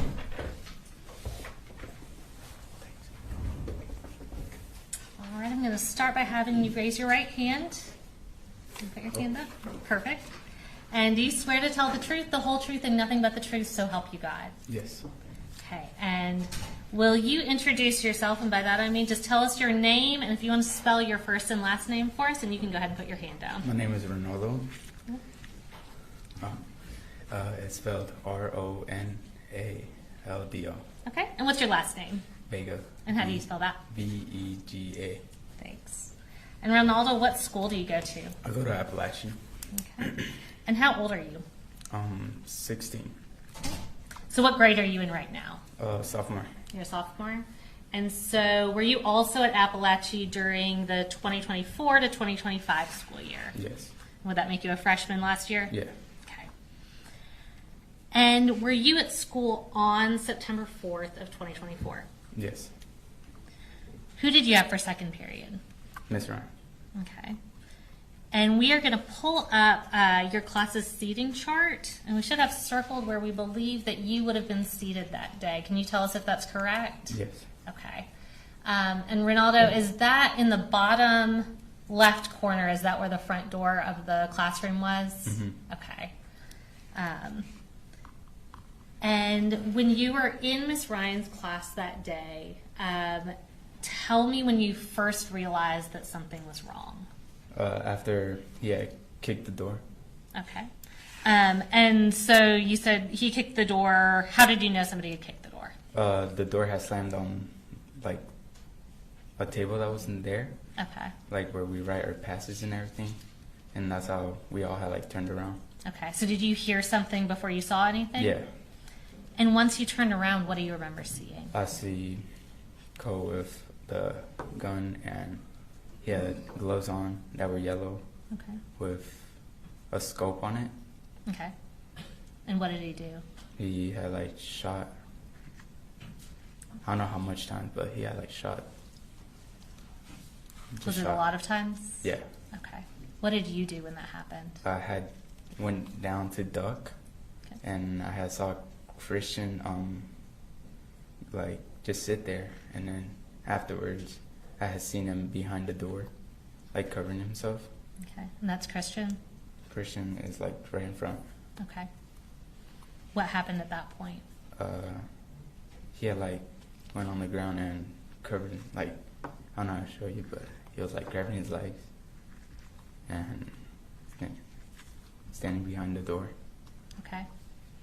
And when the shooting stopped, what do you remember? When he had stopped, I had like gotten up from my desk and there was like blood everywhere, and I almost slipped to go close the door. Okay. And did you do anything else once you went over towards the door? I had threw desks that were near the door, and then I went back to the teacher's, Miss Ryan's desk. Okay. And we'll later on be showing the video of this, but you said you threw some desks. Did you throw a good bit of furniture in front of that door? Yeah, I'll say like the whole front row, like right here. Mm-hmm. And then once you threw that barricade up, where did you say you went? I went behind Miss Ryan's desk. Okay. And is that kind of in the back of the classroom? Yeah. Okay. Do you remember who you saw after that?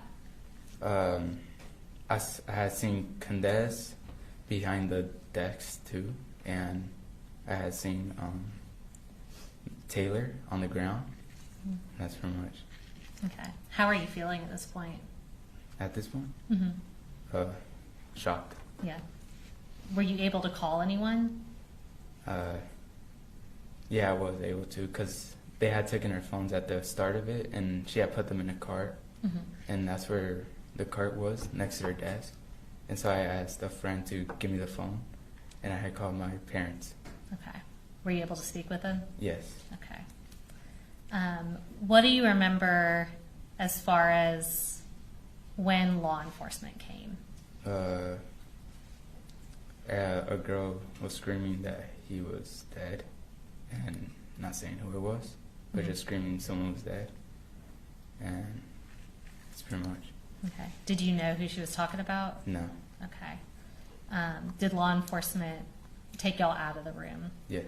Okay. And at that point, did you realize who had been killed? Yes. Okay. Did y'all have to walk by Christian to get out of the room? Yes. Okay. Where did y'all go once they took you out of the room? We had went on the hill for him and March first, and then they had told us to go to the football field. Okay. Once you got to the football field, were you able to meet up with your family? Okay. What happened when you were at the football field? I had told the officers that I had been like hit by fragments. Okay. So tell me, Ronaldo, when did you realize, you kind of told us you went in, you barricaded the door, you went to the back. When did you realize that you were actually hit? When I went in the back. Okay. That's where like I saw like two of the fragment entrance. Okay. There's like blood around. And where on your body was it? On my thigh. Okay. And before that point, did you even realize that you were injured? No. Okay. So when you went out on the football field, was somebody able to give you some medical attention? Yes. Okay, so what did they do? They had told me to sit down and relax, and gave me like a nutrients bar to like stay Gotcha. healthy, you know. Okay. And how many injuries did you have on your leg? Do you know? It was 2. 2? Yeah. Okay. Was that painful? It was like a sting, like if a bee was stinging me. Okay. I just staying there. Gotcha. And did that take a little while to heal? It took around like 3 weeks around About 3 weeks? there. Yeah. Okay. So other than physically, tell me about how this has impacted you mentally and emotionally. I had gotten more aggressive. Okay. And I would like ignore things, and I wouldn't like hug my mom. You wouldn't hug your mom? Why not? Just couldn't? Okay. And I can tell you're feeling a little emotional. Has that been hard for you? Yes. Okay. And has that been kind of changes that you've been struggling with ever since then? I've been having dreams. Okay. And did those dreams start after the shooting happened? Okay. And have you received counseling for what you went through? Yes. Okay. And does this continue to be hard for you emotionally? A little. A little. Okay. And Ronaldo, I don't have any other questions for you, but the defense may have a question or two for you. No question, Thank you.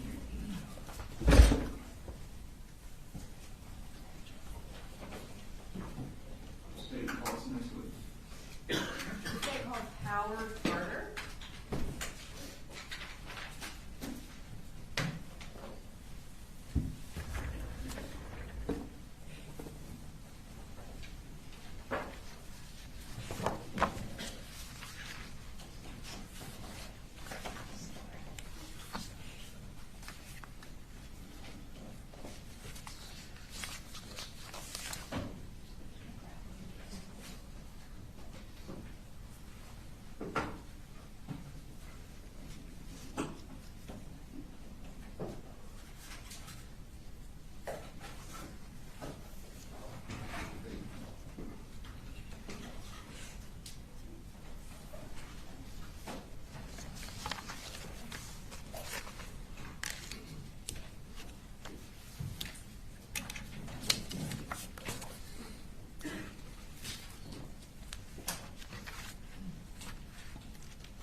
Hi, Mr. Carter. You can have a seat, and if you could raise your right hand.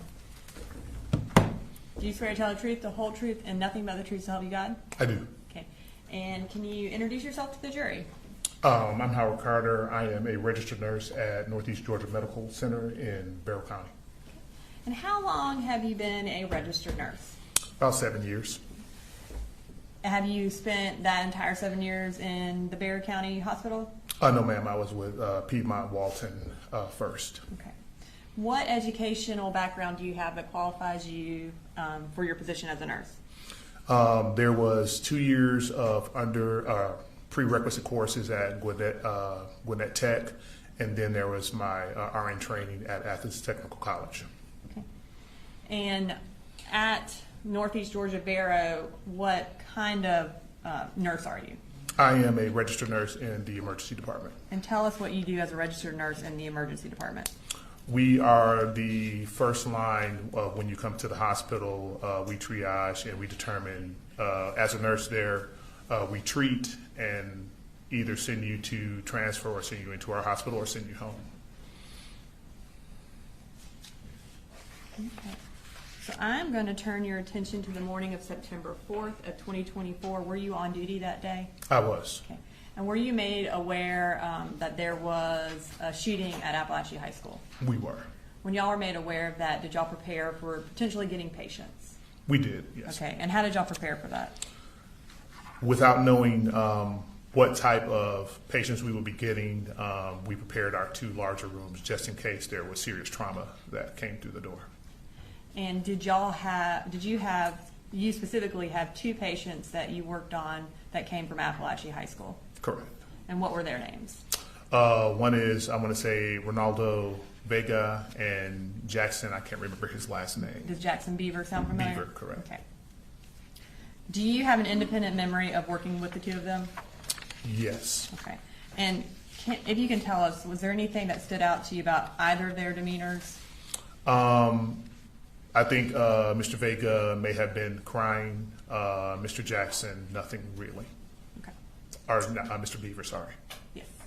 And as far as your role in their treatment, you mentioned that ER nurses triage. Is that what you did with Mr. Beaver and Mr. Vega? Yes, ma'am. Okay. And did you also, were you their, I guess, main treatment provider that day? Yes. Okay.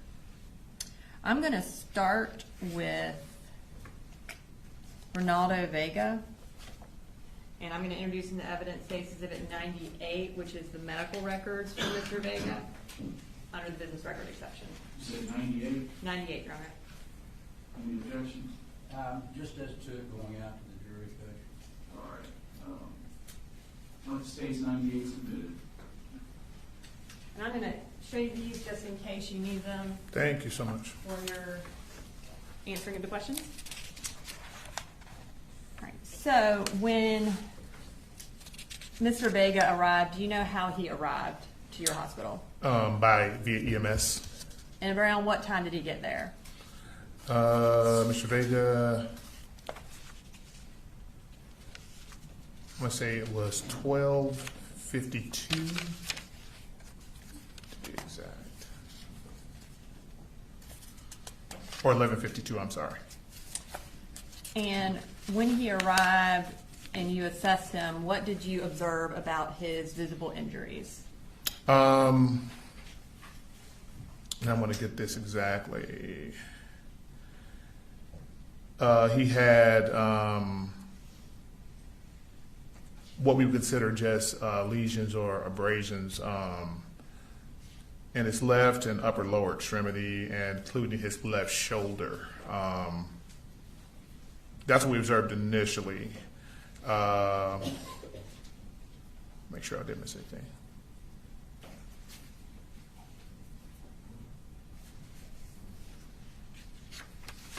And most of those fragments were at the surface of the skin. Yeah. Okay.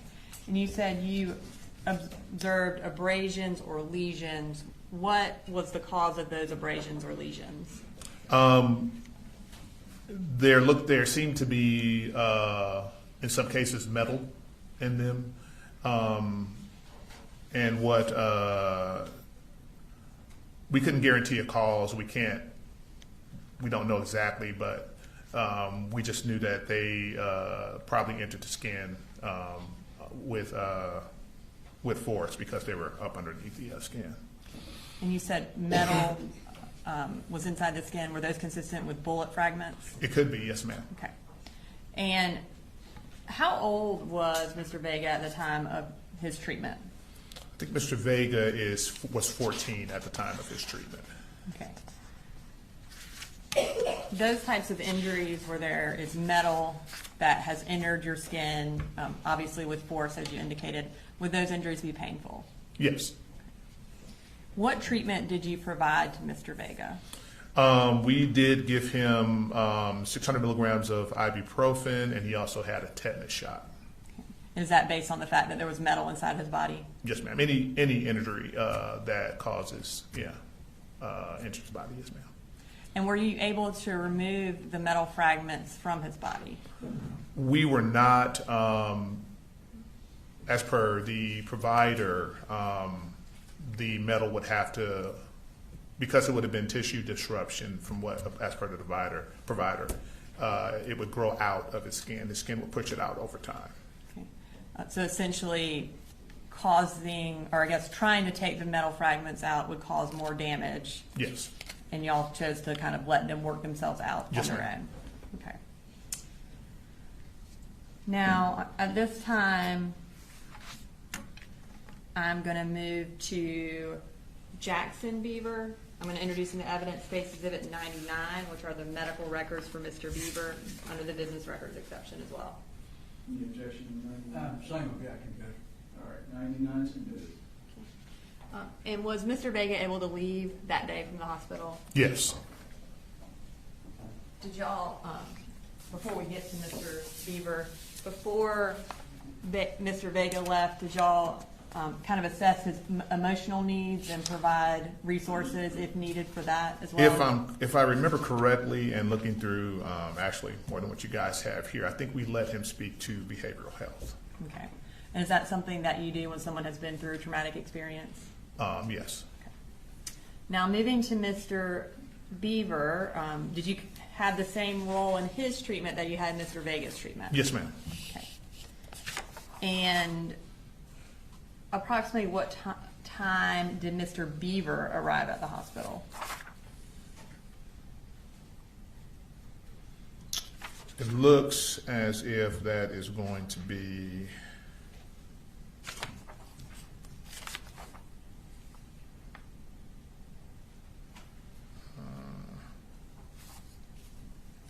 looks like 14, or sorry, military time, 2:49 p.m. Okay. And again, was he transported also by ambulance? Yes, ma'am. And when you assessed him, how old was he? 15, I believe it is. And what did you observe about his physical injuries? Looks like he had, and I'm reading from this, along the lower aspect of the extremity. I'm sorry, I'm reading the wrong thing. That's okay. I'm going to tell you exactly. Oh, there we go. Kind of a, not really a laceration, but an abrasion in the right lower extremity, and says a wound to the lateral posterior right thigh that was bandaged. So yeah. Okay. And when you say it wasn't really, it was an abrasion versus a laceration, kind of tell us what the difference is. Lacerations, depending on the depth, are in some cases something that can be sutured. A lot of times we don't use laceration when it's something that's not very deep. And as far as his injuries, did he have metal fragments as well in his body?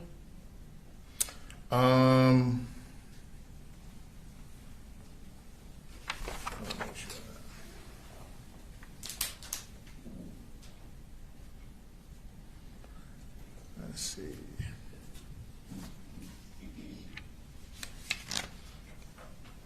Yes. And what treatment did you provide to Mr. Beaver? His treatment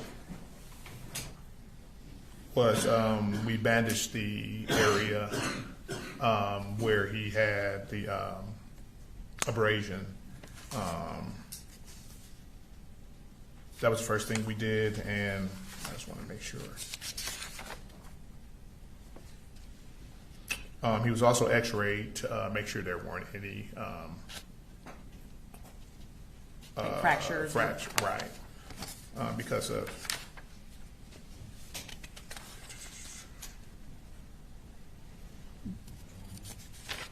Did you also irrigate his wounds? we did, and he was also given a 600 milligram ibuprofen. And what is the purpose of irrigating wounds? Any kind of wound that you have, irrigating just gives a less chance for infection. And did the metal fragments also remain in his body? Yes, ma'am. Okay. And was that a similar reason because you did not want to disrupt the tissue anymore? Correct. Okay. And was he able to leave the hospital that day? Yes, he was. And was he similarly given the ability to talk to someone from behavioral health because he had been through that traumatic experience? Yes, ma'am. When I looked at the records, it looks as if he also spoke to behavioral health, and they gave him information on outpatient care if necessary. Thank you. I don't have any further questions for you. Thank you, Mr. Carter. No questions, Your Honor. Thank you, sir. You're free to go. All right, thank you, sir. Bye.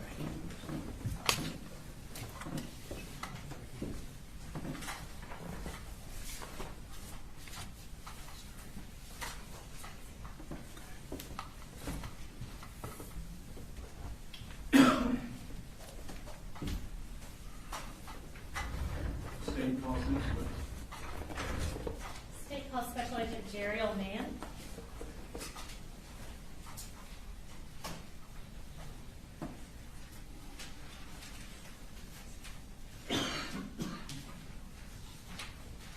Judge, can we approach before the next witness, just like scheduling?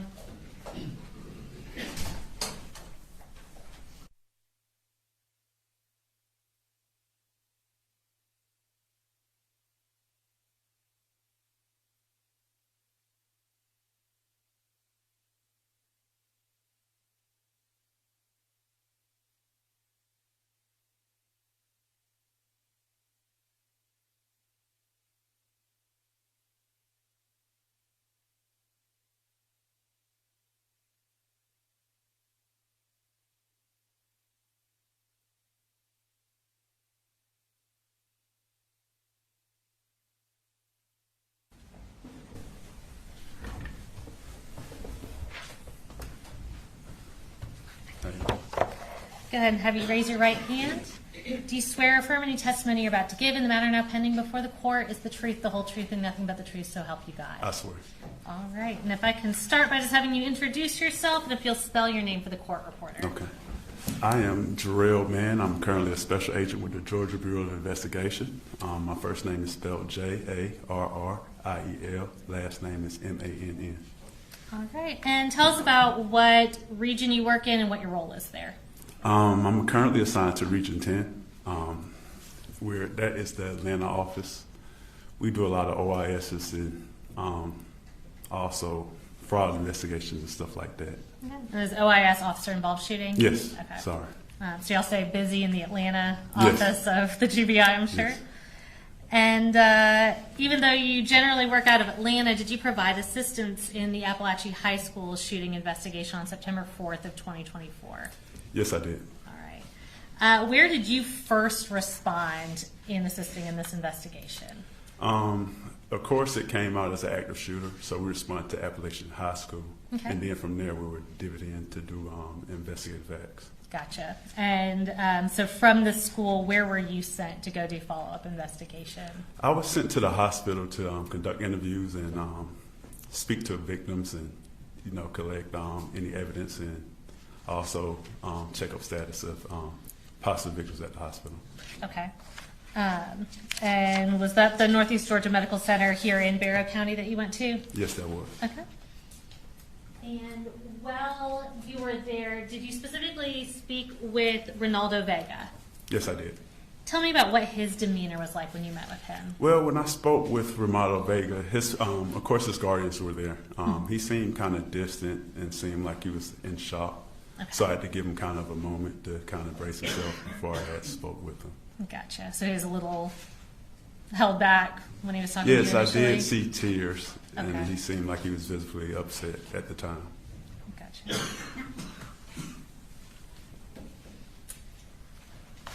And I'm going to show you what's been marked as State's Exhibits 100 through 102. Did you have the opportunity to photograph Ronaldo's injuries while you were there? Yes, I did. And if you'll just glance at those and tell me if those are fair and accurate depictions of the photographs that you took of Ronaldo and his injuries. Yes, they are. And Judge, at this time we would ask to tender and publish State's Exhibits 100, 101, and 102. That's no objection. All right, 100 through 102 are admitted. We're going to pull those up. They should show up on the screen behind you as well as in front of you. And this is State's Exhibit 100. Will you just tell us what we're looking at there? That looks to appear to be his inner thigh. I don't know if that's his left or right, but that's his inner thigh that he showed me. Okay. And Judge, I think it states 102 has the space. Is that correct? Yes. Okay. So we'd ask that stage 102 not be published by the media. All right. My understanding to the media is that 102 has Ronaldo's face, and you're not to photograph or record or broadcast 102 here. All right, so this is 100. We'll show 101 first. And what are we looking at here? This is his arm. It was, I guess it was injuries or lacerations that was shown to me that I documented and took pictures of as well. Okay, and last we'll just show 102. And this right here is just the overall photo that I took of him lying in hospital bed. All right, does that picture kind of accurately represent Ronaldo's demeanor that you saw? Yes. Okay. While you were there, did you also have the opportunity to speak with Jackson Beaver? Yes, I did. All right. And did you also have the opportunity to photograph Jackson's injuries? Yes, I did. And I'm going to show you what's been marked as states 103, 104, and 105. And I'll go ahead and ask you, Jackson, we recently saw him testify. Was he just kind of more of a upbeat kid at his baseline? Yes, he was. Okay. He was very cooperative. Okay. And do you recognize the images in those photographs? Yes, I do. Are those fair and accurate depictions of the photographs you took of Jackson Beaver? Yes. All right, and Judge, we would ask to tender states 103 through 105, and I believe it's 105, right, that has Jackson Beaver's face in it, so we'd ask that not be published to the media. All right, any objection to 103 through 5? All right, 103 through 5 are admitted and just announced when you get to 105. Okay, so this is 103. Can you tell us what we're looking at here? This is a laceration. Appears to be to I want to say it's like lower leg. Okay. Beneath the buttocks area. And next we'll pull up 104. And these are just I guess lacerations are, I don't know if it's fragments from some sort on his calf muscles that he showed me. Okay, so did he have kind of a spattering of superficial injuries that you observed on his leg? Yes. Okay. And this last one is going to be the one that has his face in it, and that's 105. Is that Jackson Beaver? Yeah, it's just showing him and his demeanor, yes. All right, thank you.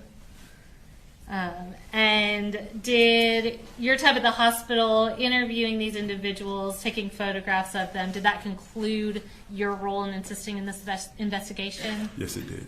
All right, well, I have no further questions. I'll come grab those exhibits for you.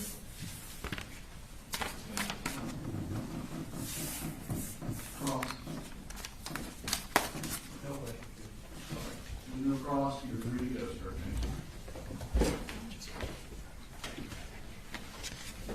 All right, ladies and gentlemen, due to some witness scheduling issues, we're going to go ahead and break for lunch presently. Call it 11:45. We'll be in recess till 12:45, and get on social media or media. We'll talk about case review research. 12:45.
for today. So, and that's all we were planning, but that would be 23 witnesses total. So we felt like. I'm not chastising. So I imagine we'll end a little earlier because they are mostly the students, and then we have 2 more teachers. But if you want to keep count. I said earlier, Judge, we don't anticipate cross-examining anybody unless something unusual is said. So should move fairly quickly. I'm going to just let the bailiffs tell the jurors that we may end a little early, just in case there's some claim that they're able to make, but absolutely. I mean, do you think you talking maybe 4 o'clock, or do you think earlier than that? Well, see, 11 witnesses, similar to what we've had this morning. And we did 12 this morning, I think. We did 12, and it took us, what? 3 hours. 3 hours? Yeah. 3.5. Right. 2 hours.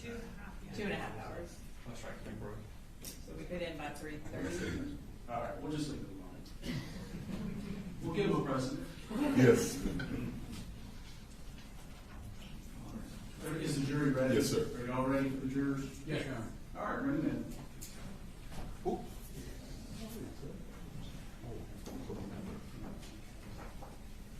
Waiting on one in the bathroom, sir. Okay.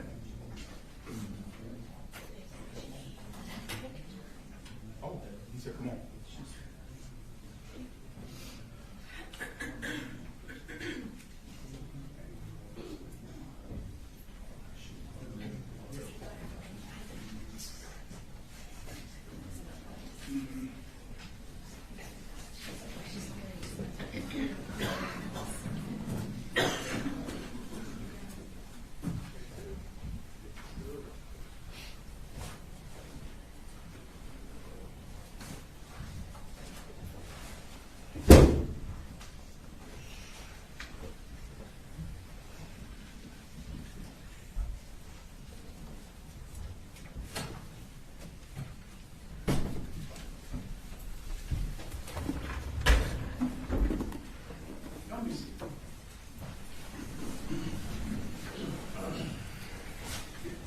State calls next witness. The state calls Hayden Bowen, Juvenile. and this is also a juvenile runner. All right. I'm assuming I have the same media here as earlier, but I'll say it again. Legal witnesses do not film, photograph, or record their cases.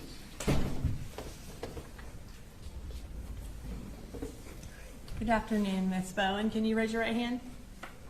Do you swear to tell the truth, the whole truth, and nothing but the truth to help you God? Help me God. Okay. And if you could, I know you're a little soft-spoken. If you could speak up like you're talking to the back of the room so the jurors and the judge can hear you. So we're going to start with if you could just tell everybody your name and then also how to spell it. Hayden Bowen, Hayden Bowen. And what school do you go to, Hayden? Apalachee. How old are you? 16. And when did you turn 16? November 14th. Did you attend Apalachee High School the school year of 2024 to 2025? Yes. And were you a freshman that year? Yes, ma'am. Okay. Did you go to school on September 4th of 2024? Yes, ma'am. And can you tell us what your second period class was? Miss Ryan. Miss Ryan. And while you, I guess on September 4th, was that a day where you got a new seat? Is that the first day of like a new seating chart? Okay. I'm going to bring up that seating chart. And if you could just, I think we're going to have a circle around where you were sitting. If you could just tell us if that is where you remember you were sitting on that day. Yes, ma'am. Okay. So on September 4th, while you were sitting in class, did someone come to the door who was not supposed to be there? Yes, ma'am. Okay. Can you tell me what first drew your attention to him? The banging of him opening the door. Okay. So when he opened the door, there was a banging noise? Yes, ma'am. Did you recognize him? No, I didn't. Had you ever seen him before? No. What do you remember about him? On that day? On that day, yes. I remember black clothes is all I remember seeing him. Do you remember what he had with him? A gun. And what did he do? He shot it in our class.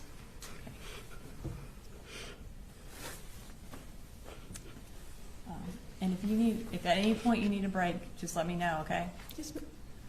So he shot. What did you do when he started shooting? I got to the ground.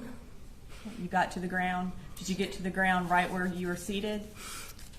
I think so. My vision went out, so I'm not sure where I got down, but I know I did.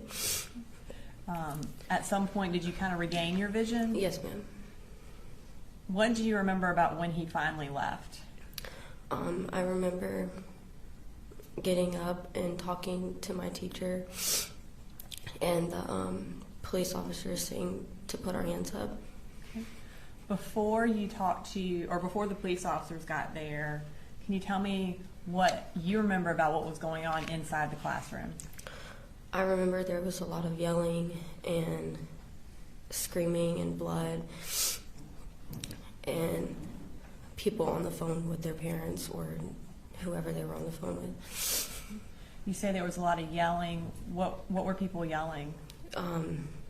Help me, I've been shot, I'm gonna die. And were you afraid that day? I was. And you said that a lot of people were calling their parents.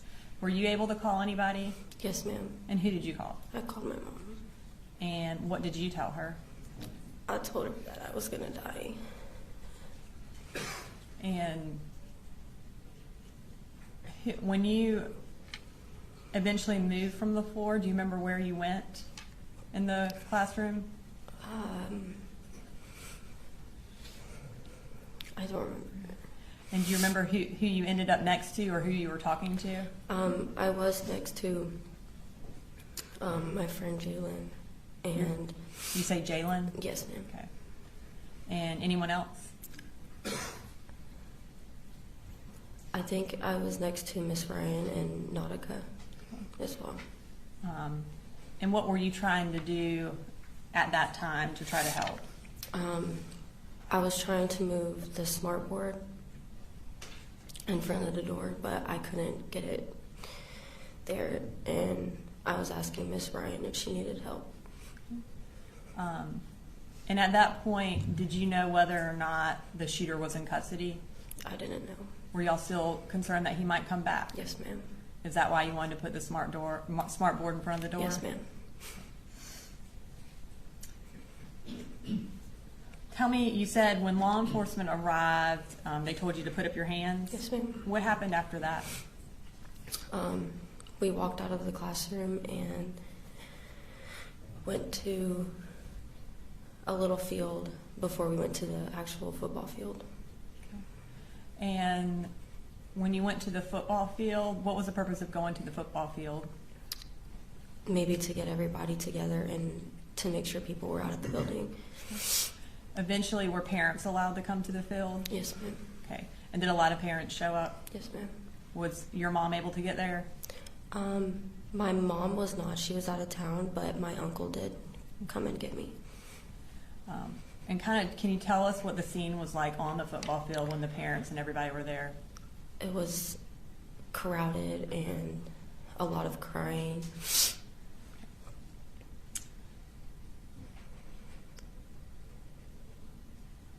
Were you, you mentioned that you walked out of the classroom. Were you one of the first students out or were you one of the last students out? I think I was in the middle. Okay. Did anything happen as you were leaving? No, ma'am. Okay. Now, since September 4th, have you been to counseling? Yes, ma'am. And can you kind of talk to us about how that day has affected you? It's affected me a lot mentally.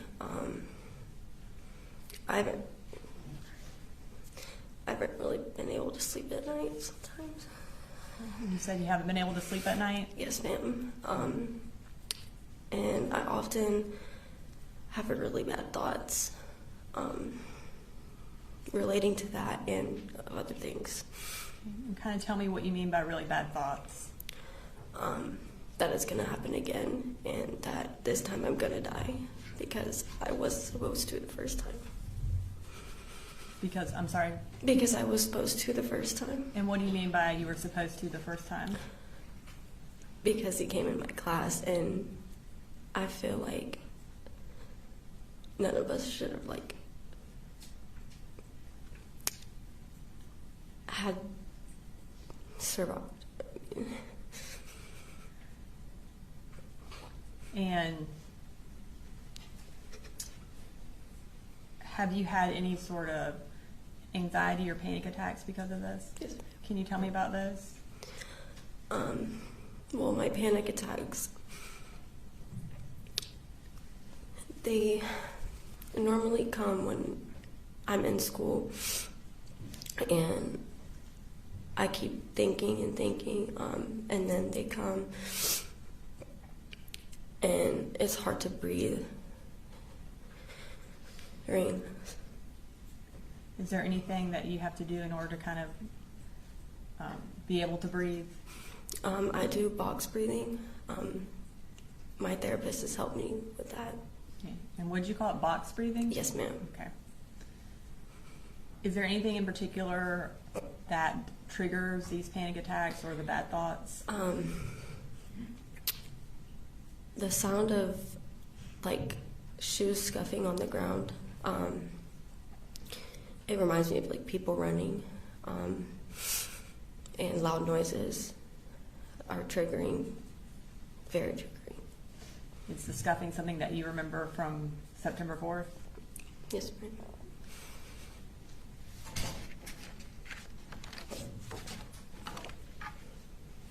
I don't have any further questions, Hayden. Do y'all have any questions for her? Cross? No questions, Judge. All right, thank you.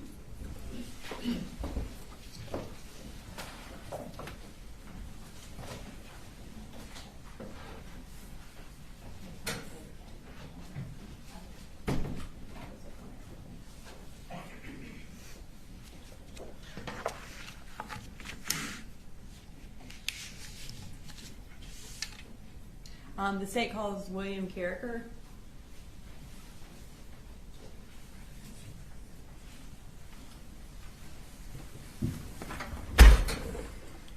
He is also a juvenile. I should have mentioned that. Same instructions to the meeting. And Judge, I think our next, about 7 after Mr. Carricker are going to be juveniles back to back to back, if that makes sense. Multiple juveniles testifying in a row here, so we're going to do instructions. All right. Can you raise your right hand, William? Okay. Do you swear to tell the truth, the whole truth, and nothing but the truth to help you God? Yes. Okay. Can you tell us your name? William Carricker. Can you spell your last name for us? Carriker. And what school do you go to? Apalachee High School. What grade are you in right now? 10th. So were you in 9th grade for the 2024-2025 school year? Yes. And how old are you right now? 16. When did you turn 16? September 22nd. Were you at school on September 4th of 2024? Yes. And who was your second period teacher? Miss Ryan. Okay. And what did she teach you? Math. Okay. I am going to show you a map from your seating chart from that day. We're going to put a circle around where you were sitting. If you could just tell us if that's where you remember you were sitting. Is that right? Is that where you were sitting? Yes. All right. Thank you, William. Okay. So during that period, did someone come to the door on September 4th that was not in your class? Yes. Did you recognize him? No. Had you ever seen him before? No. Can you tell us what happened when he came to your door? I believe he banged on the door a bit, and then he kicked it down and just started shooting. Okay. Do you remember what happened after he started shooting? He left and we hid in the class. He left and you hid in the class? Yeah. Where did you hide? Behind a table. And when you hid, did you try to make contact with anyone in your family? Yes. Who did you contact? My mom, dad, siblings, my grandma, and my aunt, I believe. Did you do that with a text message? Yes. Okay.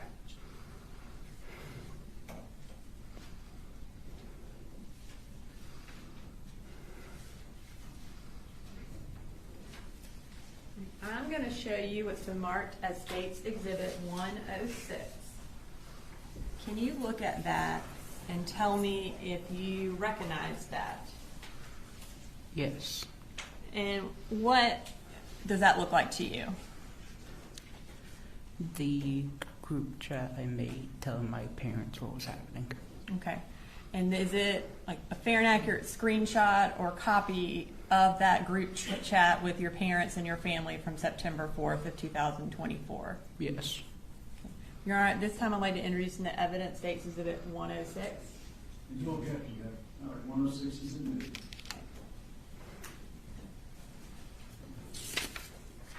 I'm going to pull that up on the screen, or?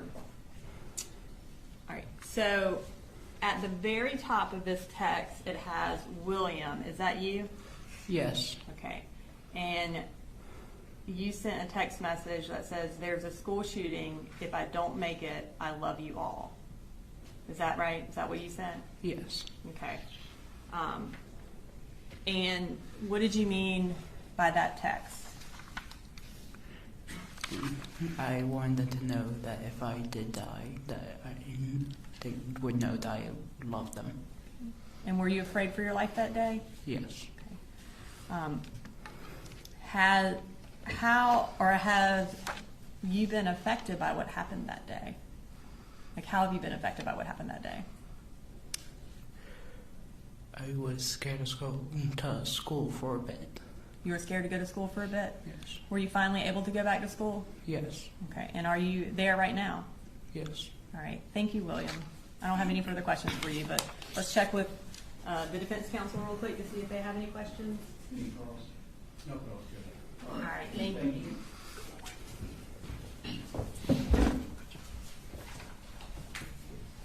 Any calls next, please? The state calls Candace Lawrence.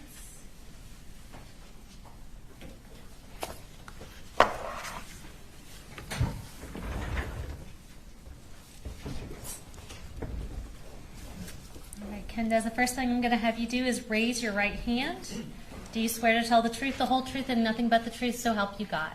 Yes, ma'am. All right, and you can put your hand down. And if you will tell us your name, and I'll have you spell your first name for the court reporter. My name is Kendez Lawrence, Kendez. And Kendez, what school do you go to? Apalachee, And what grade are you in right now? 10th grade. And were you at Apalachee during the 24 to 25 school year? Yes, ma'am. Okay, so were you a freshman that year? Yes, ma'am. Okay. And did you go to school on September 4th of 2024? Yes, ma'am. Okay. Who did you have for second period? Miss Ryan and Coach Edwards. Okay. And we're going to pull up a seating chart, and it should have your seat circled. If you'll just confirm for us that's where your seat was on that day. Yeah, I was sitting right there. Okay. So I'm going to start off with you a little earlier on in the class. So early on in second period, did you sign out of the class to go to the bathroom? Yes, ma'am. And was that bathroom close to y'all's classroom? Yeah. Okay. Who did you see when you walked into the bathroom? I didn't really see anybody, but I did see people in the stalls. Okay. And when you were in a stall, did something unusual happen? Yes. Why don't you tell us about that? So when I walked into the bathroom, I heard cops. They came in the restroom looking for somebody. Okay. And did someone leave with them? Mm-hmm. Okay. And was it a name or a person that you knew or recognized? No. Okay. And what did you do at that point once the cops leave? I also left and Okay. went back to class. Gotcha. So once you returned to Miss Ryan's classroom, what happened? So I sat back down and my pencil broke. So I went to the pencil sharpener, which was in the back of the class. Okay. So if we're looking at that seating chart, is it kind of between the two teachers' desks? Yes, ma'am. Okay. And while you're at the pencil sharpener sharpening your pencil, what happened? I just heard a loud bang, and then I just see him with the gun, and he just started shooting Okay. And where was the person with the gun? at the door. Okay. Was it someone you knew or recognized? No. Okay. So when you saw that there was a person with a gun, what did you do? I hid behind the teacher's desk Okay. And how long did it feel like the shooting went on? about like 30 to 45 seconds. Okay. After the shooting stopped in your room, did you hear anything else? Yeah, I heard like a couple more gunshots. So once all the shooting stops, what do you remember doing? I called my mom, and I was trying to make sure that everybody was okay. Okay. Do you remember calling out for anyone specific? Yeah, And who was that? Christian, Okay. How long had you known Christian for? since kindergarten. Okay. And why were you calling out for him? Because I remember that he was the closest to the door Okay. that day. And did he ever respond? No. Okay. Once law enforcement arrived, I guess let me back up. You said you called your mom. What did you tell her? That somebody came into my class and they just shot at us. Okay. How long did it feel like before law enforcement showed up in the classroom? About like 5 minutes. Okay. And what was everybody doing during that time while y'all were waiting for them to get there? I really don't remember. I just heard a lot of yelling. Right. So once they get there, were y'all evacuated from the classroom? Yes. Okay. And did you see Christian when you were leaving the classroom? Yes. Okay. Once y'all left the classroom, where did y'all go? At first, we went by the tennis court. Mhm. Then we went to the football field. Okay. Once you're at the football field, who did you find? I was looking for my sister. I ended up finding her by like 20 minutes later. Gotcha. And was your sister also a student at Apalachee High School? Yes. Okay. And after you found your sister, were y'all eventually able to meet up with your mom? Yes. Okay. Kendall, did you also know Mason? Yes. And how long had you known him for? Since kindergarten. When did you find out that Mason had also been killed? I found out like the next day. Okay. Did you even realize that he had been there that day? No. Okay. And when did you end up going back to school after this all happened? After fall break. Okay. Was that like October-ish? Yes. Okay. Since all this happened, have you gotten some counseling? Yes. Okay. And tell me a little bit about how this all has affected you. Well, I'm not as comfortable as I used to be at school no more. Is there anything specific that gets you really nervous if you're at school? Everything. Everything. Okay. Also been having bad dreams a lot. Okay. And did that start after the shooting? Mm-hmm. Okay. And I want to talk to you about one thing after this happened. Was there something specific about the way things played out that day that really bothered you? Yes. All right. Tell me what that was. I thought I left the door open that day. Okay. That was something that bothered me. Was that something that you thought about a lot? Mm-hmm. Okay. And something you were like blaming yourself for? Mm-hmm. Did that kind of make you question your memory of the whole thing? Yeah. Okay. So Candace, about a month ago or a few weeks ago, did you actually ask my office to be able to watch the surveillance footage of the shooting in Miss Ryan's classroom? Yes. And did that allow you to confirm that you had not left the door open? Yes. Did that give you some closure? Yes. Okay. Was that hard for you to do? Yeah. Okay. Thank you, Candace. I do not have any other questions for you. I do not believe. No problem. All right, thank you. Thank you.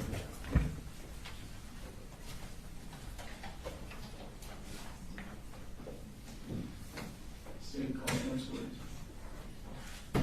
The state court calls Marquez Coleman.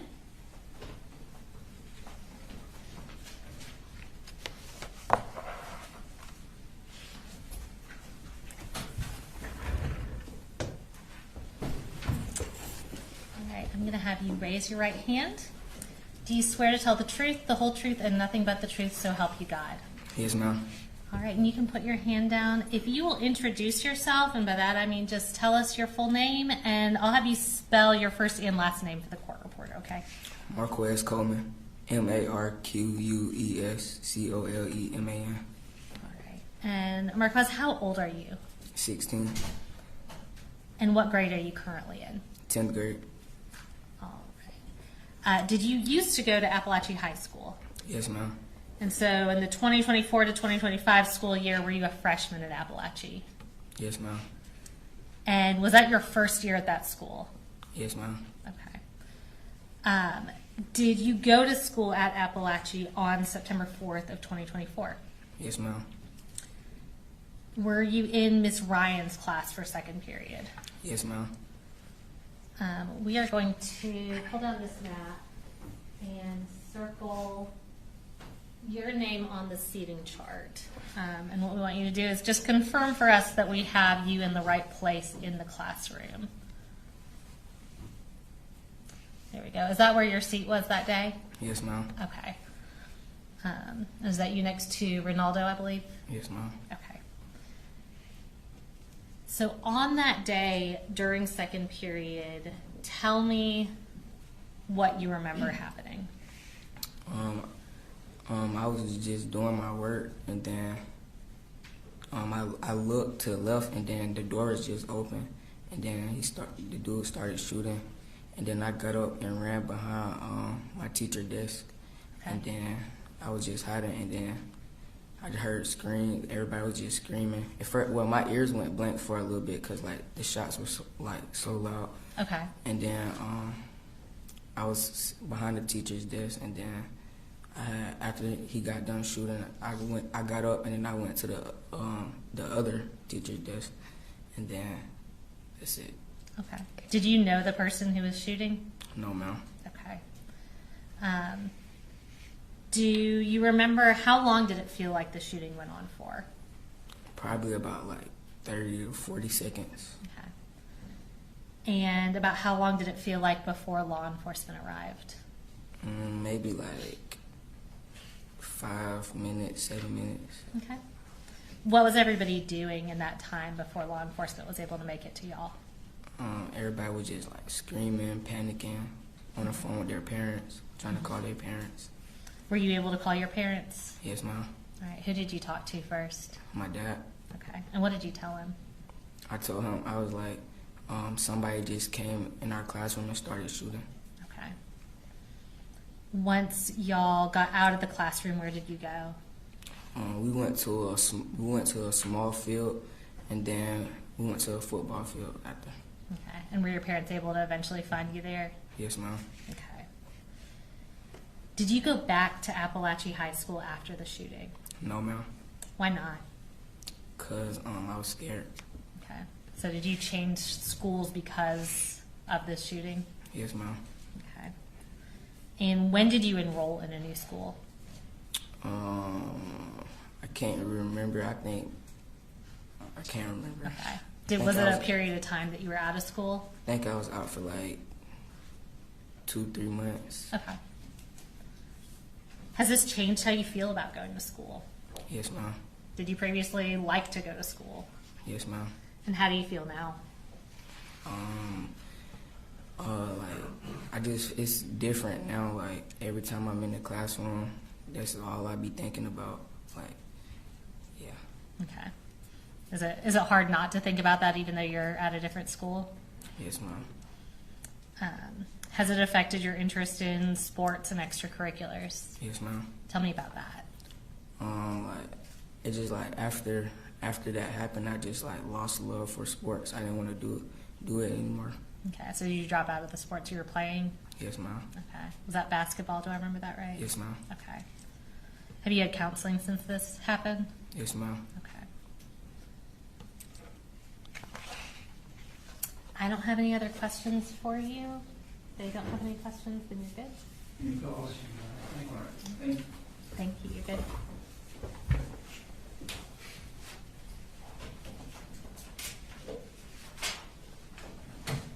State calls next, please. The state called Brittany Rubio.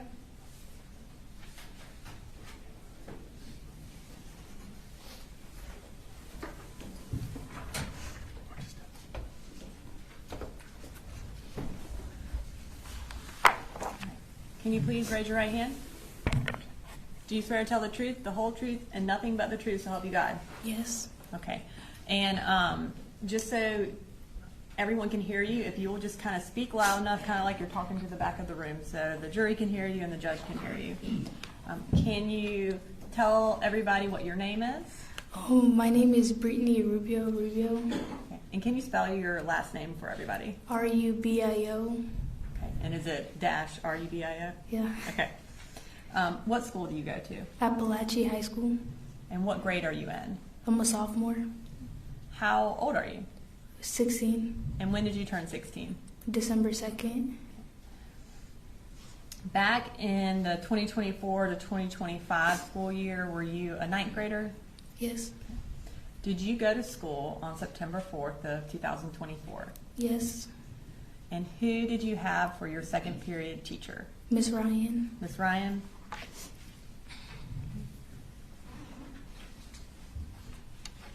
I'm going to pull up on here the school seating chart.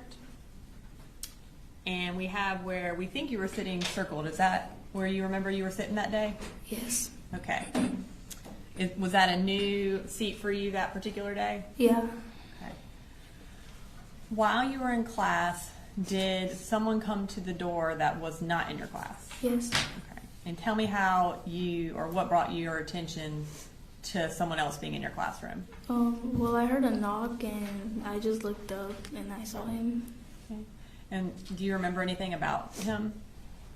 He had like long, curly blonde hair. Okay. Was there anything that stood out about what he was carrying? Well, I didn't see at the time. No. Okay. Tell us what you remember happening. Well, I heard a knock, so I look up, and then the door opened, and just like shots got fired. Okay. What did you do when he started shooting? Well, I got up. I got like under my desk for a little bit, and then I just like got up because I heard Nautica say she got shot. And was Nautica sitting right next to you? She was in like, well, yeah. And when you heard her say that she got shot, what did you do? Well, I just like went towards her, and we went to like where Miss Ryan was. Did you help her get over there, or did y'all walk together? Well, she went like by herself, and I was like beside her. Okay. Did you stay there until police got there? Mm-hmm. And were you? Tell me what you were doing. Were you talking to Nautica? Were you? Well, I was with like. There was like a bunch of girls like in that corner, but I was mostly like talking to Nautica.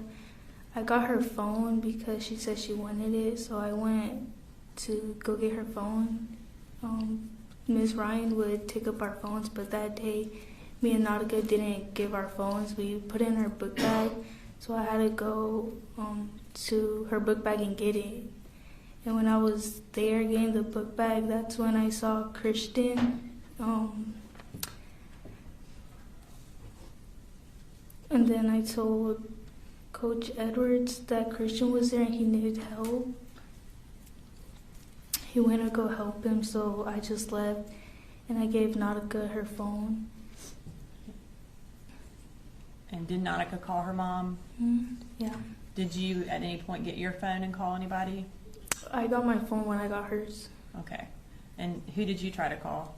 Oh, I was gonna call my mom, but then I just didn't. I don't know why. Okay. When you were sitting there kind of with all the girls over in the corner, do you know how long y'all were there waiting on police? No, but it felt quick for me. Okay. When y'all were there, did you know whether or not the shooter had been taken into custody? I didn't know. Okay. Were y'all afraid that he was going to come back? Yeah. Okay. Had anyone tried to barricade the door to prevent that from happening? I think it was Coach Edwards. Okay. When police got there, tell me what happened. Well, they told us to put our hands up, so we all did. I was trying to like walk out, and then Martin, he was like comforting me, saying it was okay and that I could do it, and he was just comforting me to tell me not to look down because there was like blood everywhere on the ground. And then after I left the classroom, we went up a hill like near the football field. Okay. And what were y'all doing in the football field? It was just a bunch of students and classes like all together. And I saw my friends, so I was just like with them. And then we started moving to the bleachers. Is that where parents ultimately came to meet y'all? Yeah. Okay. And were you able to find your parents or a family member? Yes. Okay.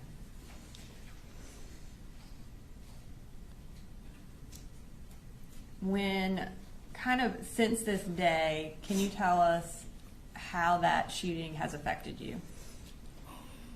I get scared very easily now, and when I'm in public, if I hear a loud noise, sometimes I get scared.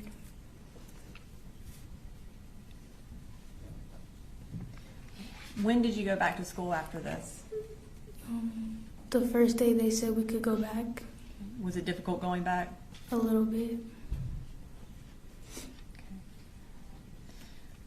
Does anything kind of trigger you being afraid? Yes. Okay. And can you tell us what that is? Oh, guns, loud noises, and sometimes being near a door. All right. Thank you, Brittany. I don't have any further questions for you, and I don't think the defense has any. Attorney Cross? No, Your Honor, no questions. All right. Thank you.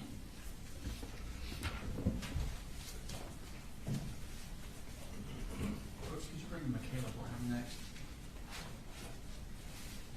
They calls Michaela Brown,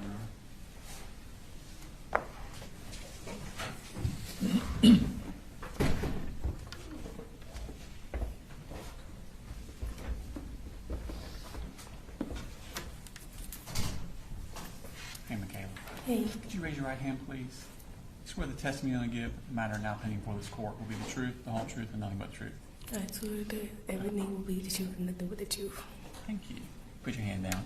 If you could, I'm going to need you to speak up so everyone can hear you, okay? And you can use that microphone. Could you please introduce us and tell us what your name is? My name is Michaela Brown. Okay. Can you spell your first name for the court reporter? Makaylah. Okay. And Michaela, where do you go to school? I go to Apalachee High School. And how old are you? I'm 16 years old. And when is your birthday? September 19. Okay. Last year, did you also go to Apalachee? Last year, school year, did you also go to Apalachee? Yes, sir, I did. And were you a freshman that year? Yes, sir. For second period, what class did you have? I had Miss Ryan's class. Okay. And on September 4th, were you in class that day? Yes, sir. Okay. We're going to pull up a seating chart. That's not it there. Well, that's the seating chart. We're going to pull a different one up that has where we think you were sitting. And tell us if that's correct.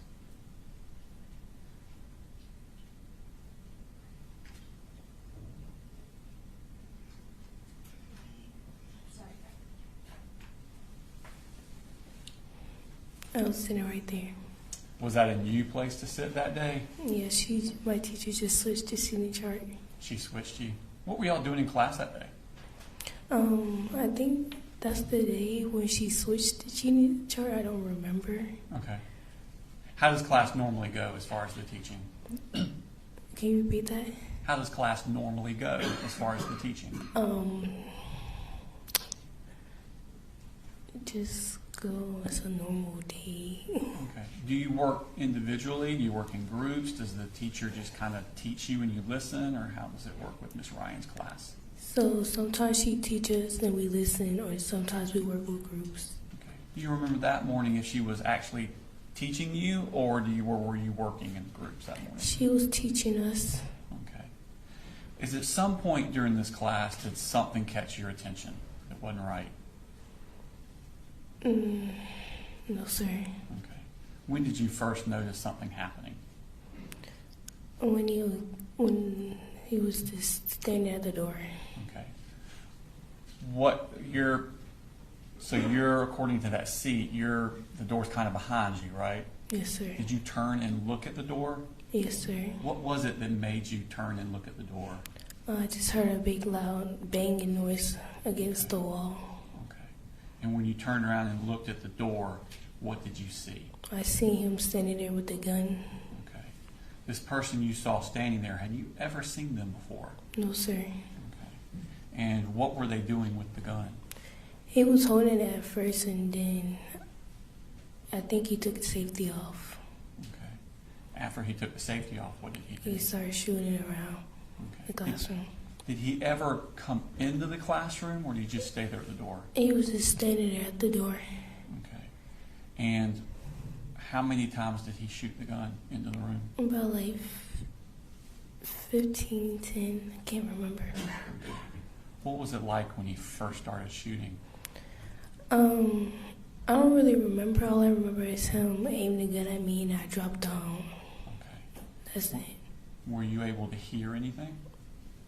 I wasn't really focused on that. I was just focused on me trying to... Being on the ground? Yeah. Okay. So how long do you think it took for those 15 or so shots before he stopped shooting? How long was it when you hit the ground to when he stopped shooting? Like 10 seconds. Okay. When the shots stopped, what did you do? I got up, looked around, Okay. and then I just remember just to go get my phone to call my mom. Okay. When you got up and looked around, was the shooter still in the room? No, sir. The door was blocked by then. The door was shut, blocked. Okay. Who was blocking the door? I think Coach Edward, I remember, and one student, I can't remember who it was. And what were they doing to block the door? They was using desks. I wasn't really paying attention to that. I understand. Right. What were you doing at that point? I ran to the other side to go grab my phone, call my mom. Where on that was your phone on that little Under Miss Ryan's desk. Okay, and hers is the one on the top right corner? Yes, sir. Okay. So you went and got your phone. Did you stay up there to call your mom, or did you run somewhere else with your phone? I stayed under the desk. Stayed under the desk. Were you able to reach your mom? Yes. Okay. What did you tell your mom? Well, I told my mom that my school got shot up, and then I think that's all I remember. I told her.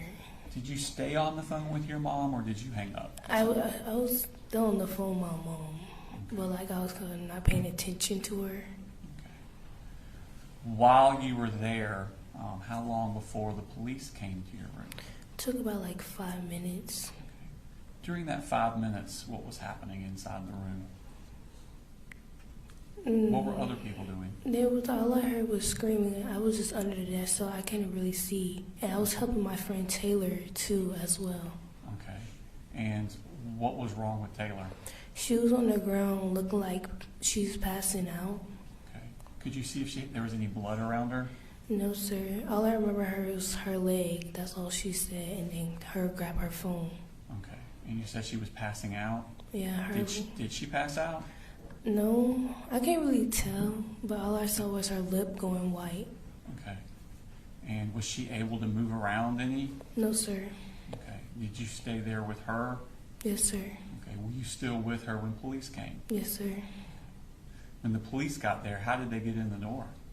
They moved the desk out the way, like they was just shoving themselves in there. I think Coach Edward was helping them too. I can't remember. Okay. About how many police came in? Like 2, 3, I can't remember how many. And what were they doing when they came in? They was grabbing all the injured people first, and then they told us to, like, let's go out that door. And then I was holding my friend Hayden down, her eyes, like, so she wouldn't see. Okay. When you said they took the injured out first, did you see other students with injuries? Yeah. Who did you see that was injured? I saw that Nautica was injured. And Where was she injured at? Could you tell? on the other side with Miss Ryan, on the other side of the classroom. Okay. What part of her body was injured? Could you tell? No, sir. Okay. Other than Nautica, who did you see? I remember seeing Natalie. That's what I remember seeing getting. Where was on her body was Natalie injured? I remember seeing blood from her face. You saw I don't blood know on her who. face? Somewhere. Okay. When I was over there with them. Okay. When you left from helping Taylor and left the room, you said something about your friend Hayden was helping you? No, I was helping Hayden, You were like cover helping her Hayden. eyes so she wouldn't see the body. Okay. And which body are you referring to? Christian's body. Where was Christian's body at? Near the doorway. Okay. Did you see it? Yes, sir. Okay. And was he alive or deceased? He was deceased. Okay. How could you tell? Because he wasn't moving, and I think I remember seeing his eyes open. I can't tell. Okay. And Hayden, how was she reacting? She was crying, like almost like in a panic mode, but I can't really remember how she was acting or tell. Okay. When you went out the door past Christian's body, which direction did you go? Did they turn you to the left or to the right? To the right. Okay. Did you see anything else in the hallway before you left the school? I mean, I think a white bag. Okay. And then y'all went out the door to your right? Okay. Where did y'all go? We went up the grass to go to this field. Well, we went up to the grass to a tree to see where else to go, because I think they came and got us first. I can't remember. Were there other students out there, or was it just your class? There was more students out there, because I remember looking for Taylor's sister, because I had Taylor's phone. You had Taylor's phone? Did you get that when you were helping her? Yeah. Okay. And so, did you know Taylor? Yes. How long have you known Taylor? Since elementary school. Okay. So you knew her sister too? What grade was her sister in? The same grade. Same grade. Were you able to find her sister out Yeah. on the grass at that point? Well, I think I remember finding somebody else to go find her sister, and then the person handed me her phone back, and then I found her sister. Okay. When you were still on the grass, were other students coming out of the school? Yes, sir. Okay. At some point, were y'all told to go somewhere else? Yes, sir. And where were y'all told to go? To the football field. All right. And when you got to the football field, were people already there? I can't remember. That's okay. Did other students start arriving? Yes, sir. At some point, did all the students arrive? Yes, sir. Okay. What was happening on the football field? A lot of people crying. I was just trying to worry about getting my parents to me. Were you able to do that? Yes, sir. How long were you out there on the football field before someone came for you? For, I think, 1 hour for my dad to come to me. Okay. What were y'all doing during that hour, the students? I was really crying most of the times. Did you ever find someone to give Taylor's phone to? Yes, sir. Who'd you give it to? Her sister. Okay, so you did find her Yeah. sister? Okay. Since that day, how have you been doing? Still a little traumatized. Tell me about that. So every time, like, my parents go out a lot, so every time they go out, I'm always home alone with my brother, and I'd be scared to, like, stay there so many times. Anything else? and then taking my dogs out at dark time. Have you done any counseling? No, sir. How long before you went back to school? As soon as they let people. As soon as they let you in? Okay. How has things been going at school since then? Still worry about, like, is it going to happen again or is it not going to happen again? Okay. All right. Thank you, Michaela. I don't have any more questions for you. Any calls? No problem. Thank you. Thank you.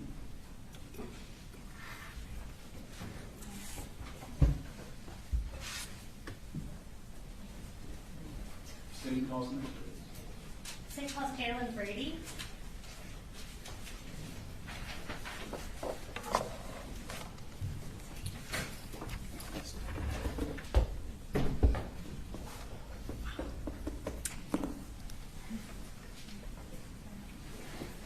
First thing I'm going to do is have you raise your right hand. Do you swear to tell the truth, the whole truth, and nothing but the truth, so help you God? I do. All right, you can put your hand down. And if you will start just by telling us your full name and spell your first name for us. Jaylyn, Jaylyne, Brady. All right. And Jaylyn, what school do you go to? Apalachee. How old are you? 16. And when did you turn 16? January 20th. All right, so not very long ago. No. And so were you in 9th grade last year, the 2024 to 25 school year? Yes, I was. And do you remember whose class you had for second period? Miss Ryan. Okay. So we're going to pull up that seating chart again with where we believe you were sitting circled. Can you tell us if that is correct where you're sitting that day? It is correct. Okay, so that's you on the end and you were next to Hayden? I believe so. Okay. And taking you back to September 4th of 2024, were you at school that day? Yes, I was. And can you tell us during Miss Ryan's class that day when you first realized something was wrong? When everybody hit the floor. Okay, so did you notice people reacting before you even noticed something else? Yes, I did. So once everybody hit the floor, what do you remember? Like everybody moving, like dragging all the desks. Okay. Do you remember, like, in your mind, do you remember hearing gunshots? Yes. Okay. And how long did it feel like the gunshots went on? For like 30 seconds. Okay. And where did you go during that time? Under the board. Okay, that kind of smart board we see in the corner? Okay. So you said that people were moving desks and that kind of thing. Once the shooting stopped, what do you remember? Helping other people. Okay. Is there anyone specific that you remember that needed help? Nautica. Okay. And what was going on with Nautica? She was just... I don't know how to explain it. Could you tell if she was injured? Yeah. Okay. And how was she acting? It's hard to put into words, I know. I don't know. Okay. Can you describe like what she was doing? Was she crying? Was she... Yeah, she was crying. Okay. How were the rest of the kids in the class acting at the time? They were also freaking out. Okay. And how were you acting at the time? Do you remember? I think I was acting calm until I stood up, you know. Okay. I didn't think it hit me until after. Okay. At what point do you think it hit you? You said when you stood up? Yeah. Okay. So you were still in the classroom? Yeah. All right. What do you remember about that moment? Honestly, I don't know. Is it kind of hazy still? Yeah. Okay. How long did it feel like until law enforcement arrived? Like 5 minutes. Okay. And during that time, did you stay with Nautica? Yeah. And were y'all over there by the smart board? Yes. All right. Do you remember if anybody else was over there with y'all? Miss Ryan, Natalie, and Melanie, and Brittany. Okay. And do you remember if anybody else over there was injured too? Yeah. Natalie and Melanie were. Okay. And once law enforcement arrived, what happened? They took all the injured people out. Okay. And then after all the injured people were out, were the people who were not injured able to leave? Yeah. All right. Do you remember anything about when y'all were walking out? No, nothing really happened after that. Okay. Where did y'all go once you were taken out of the classroom? It's like this hill, and then we went to the football field. Okay. At some point, were you able to contact anyone on your Yes. phone? Who'd you call? My papa. Okay. And is your papa your grandpa? Yeah. All right. And what did you tell him? That our school was shot up. Okay. And when y'all got out to the football field, at some point was somebody able to meet you there? Yeah. And who was that? My papa and mom. Okay. And Jalen, since this happened, how has it affected you? I think I have a lot more anxiety and stuff. Gotcha. Is it something that comes up regularly, something you continue to struggle with? Yes. What does it look like when you feel anxious? Like, how does that feel for you? I'm not really sure how to put it into words. Yeah. Is it something, has it made school any harder for you? A little, yeah. Okay. And do you feel it sometimes at home too? Not really. Okay. Mainly school? Yeah. Okay.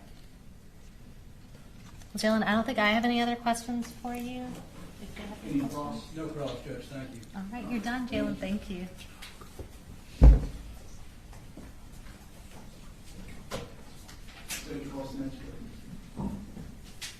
Get Martin Marino Galvin.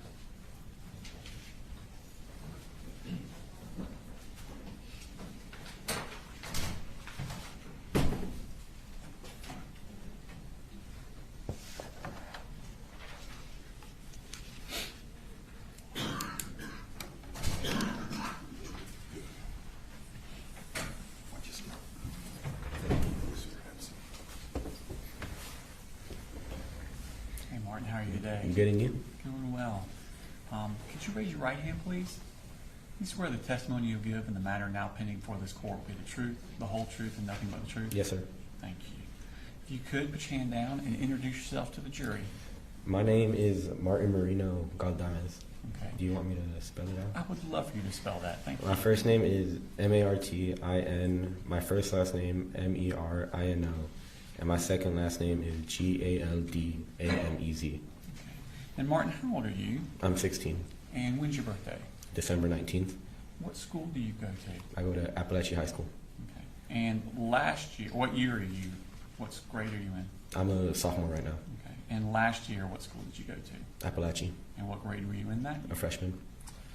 I'll take your attention to second period. What class did you have for second period last year? I had math class with Miss Ryan. Miss Ryan? Okay.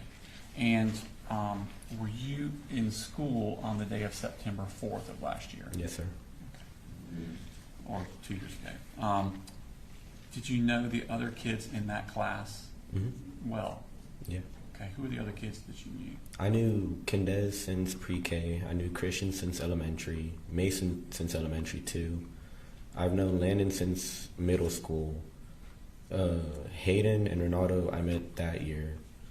I've known about Brittany since around middle school and elementary. Nautica since middle school, and I didn't know Jalen that well. And William since elementary too. Okay. What were y'all doing in class that day? Miss Ryan was up on the board teaching us from one of the math textbooks we had on our desks. Okay. I'm going to take your attention. We're going to pull up a seating chart and see. We're going to circle where we think you were. Is that where you were? The row I was in is a bit longer. I'd say about one more desk longer. Okay. But yes, it's correct. Okay. Were you sitting next to Kendez? Mm-hmm. Okay. And so you said Miss Ryan was teaching. Where was she at on that seating chart area? She was around, basically right in front of me, just teaching. Against that back wall where it says seating chart? Okay. And while she was teaching, Did something happen that caught your attention? I heard 3 loud bangs happen, and then I proceeded to turn around to see. Where were the 3 bangs coming from? The door. Okay. And when you turned around, what did you see at the door? I saw a figure holding up a weapon, aiming it towards when I turned around my right. Okay. So kind of towards the smartboard area? Mm-hmm. Okay. What did you do when you saw him with the gun? I heard someone yell, "He has a gun," and I proceeded to drop down on the floor, crawl through my desk, and hit the whiteboard. Okay, so you went kind of at an angle towards the smartboard on the floor? I went straight. Straight, okay. Did he start firing? Yes. Did he start firing? Did you drop before he started firing, or after, or kind of at the same time? I'd say the same time. Yeah, the same time. Okay. Could you, I know you're dropping and crawling, could you see where he was shooting at, or were you even looking that way? When I glanced, it looked like he was aiming from the smartboard, and from what I can remember, he went from the smartboard towards the right. Okay, so he's turning toward his right? Yeah. Okay. How many shots do you think he fired? I'd say I heard around 10, I believe. Okay. How long do you think the shooting took? Like 3 minutes. Okay. When the shooting stopped, had you made it all the way to the smartboard? I didn't go to the smartboard directly. I stayed in the middle, and later on I went towards the furthest corner from the door. Okay. Would that be up where the teacher, Ms. Ryan's desk was? Yes. Okay. Before that, as soon as the shot started firing, did you look back towards the door to see what was going on? Yes, I did. Was the shooter still in the room? No, he left the door open, and I remember some of my friends going to close the door and put chairs and desks to cover it.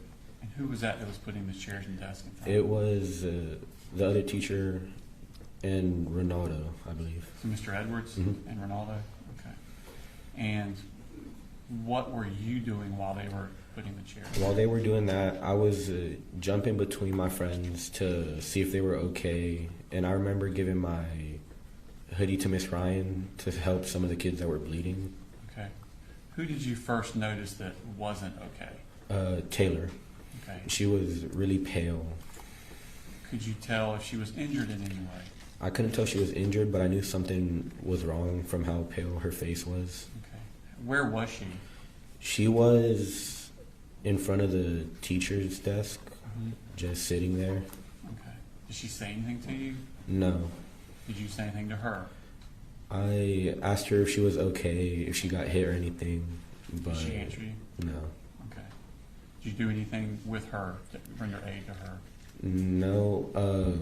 I left her to Landon and Ari, I believe. Okay, so they were helping her. What did you do then?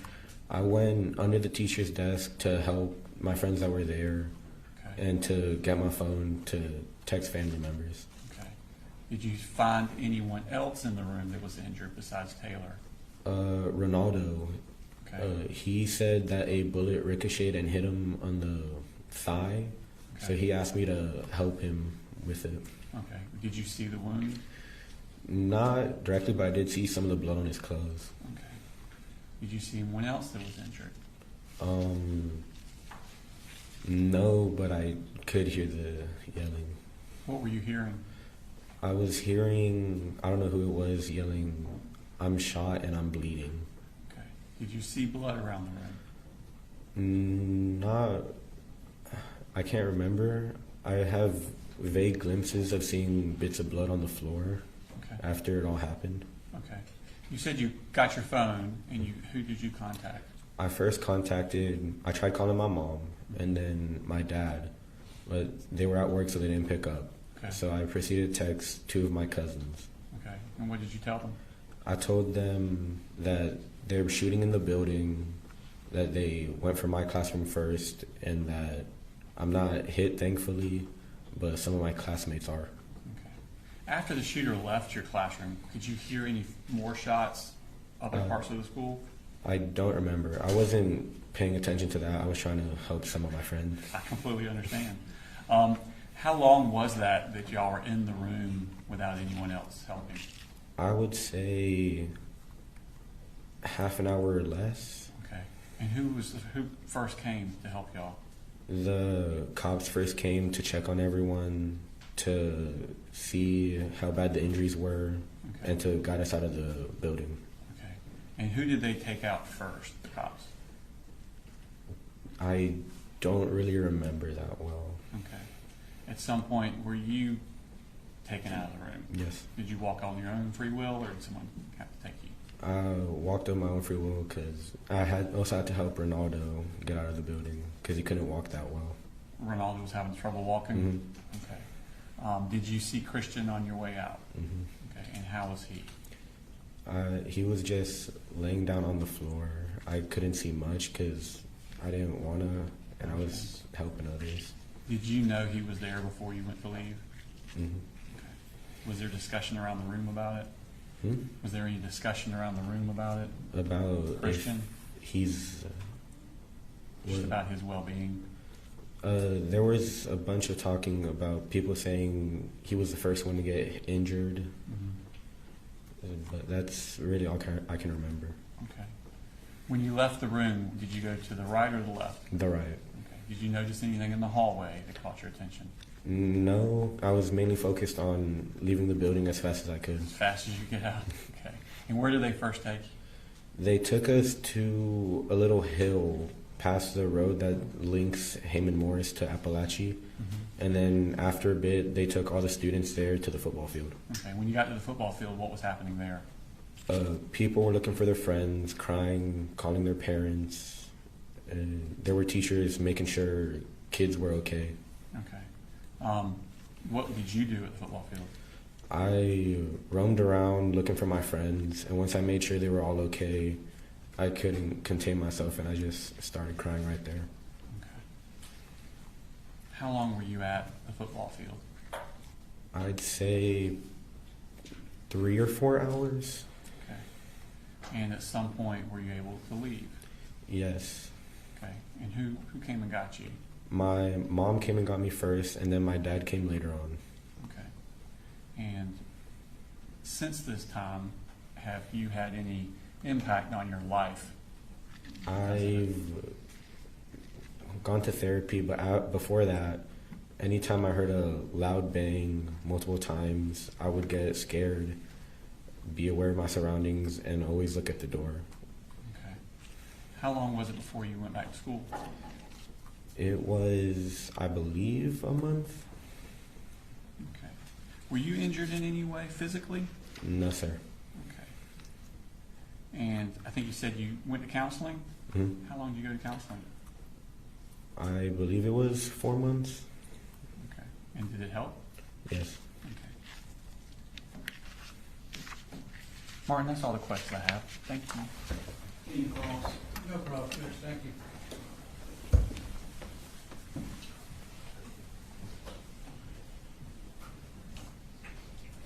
Call your next witness. State calls Ariana Norman.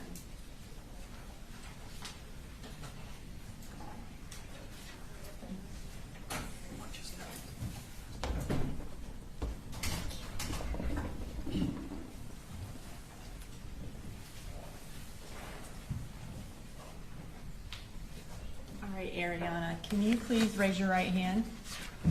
You swear to tell the truth, the whole truth, and nothing but the truth to help you God? Yes. And I love that your earrings match your shirt. Thank you.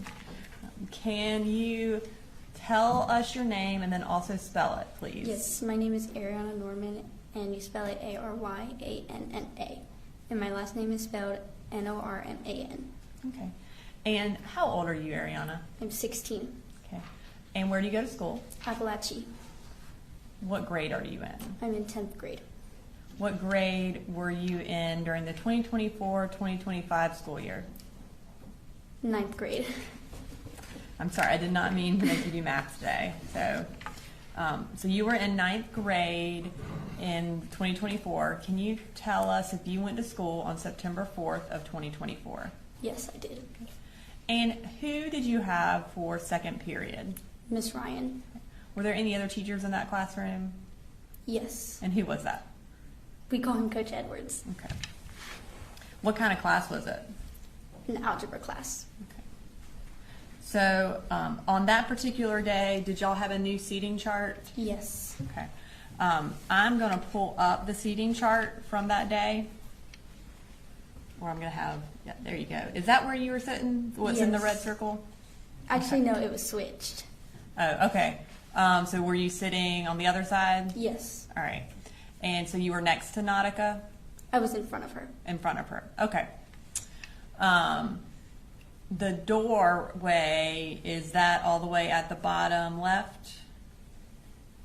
Can you see that? Yes, I can. Okay. So were you, when you were sitting there, were you looking towards the door or away from the door? I was looking away from the door. I was actually looking down. Okay, when everything happened? Yes. But before everything happened, would you, if you're just sitting there, would you be looking at the door or away from the door? Away from the door. Okay. So when kind of taking you back to that day, can you tell me how class started? Was it going as normal? Yes, it was going as normal. Okay, and what were y'all doing? We always pulled out our algebra notebooks and I can't really remember, but I think we always did a warm up in our books. Okay, so a warm up in your books? Yes. At some point during class, did someone come in that was not in your class? Yes. And what were you doing when he came towards your classroom? I didn't see him come towards the classroom, but I looked up and he was in the doorway. And before I looked up, I was looking down at my algebra notebook trying to figure out a problem. What brought your attention to the fact that he was at the door? Nothing really. I just happened to look up.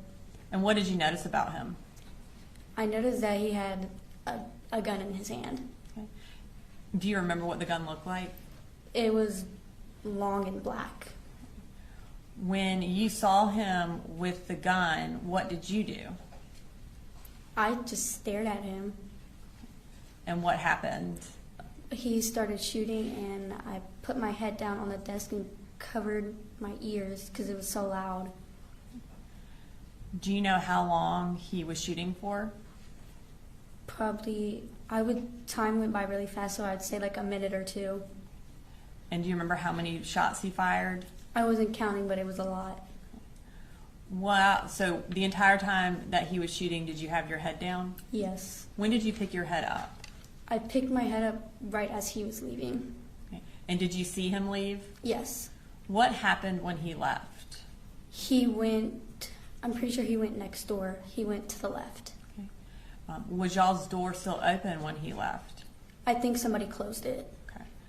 At that point, did y'all have any idea if he was going to come back or not?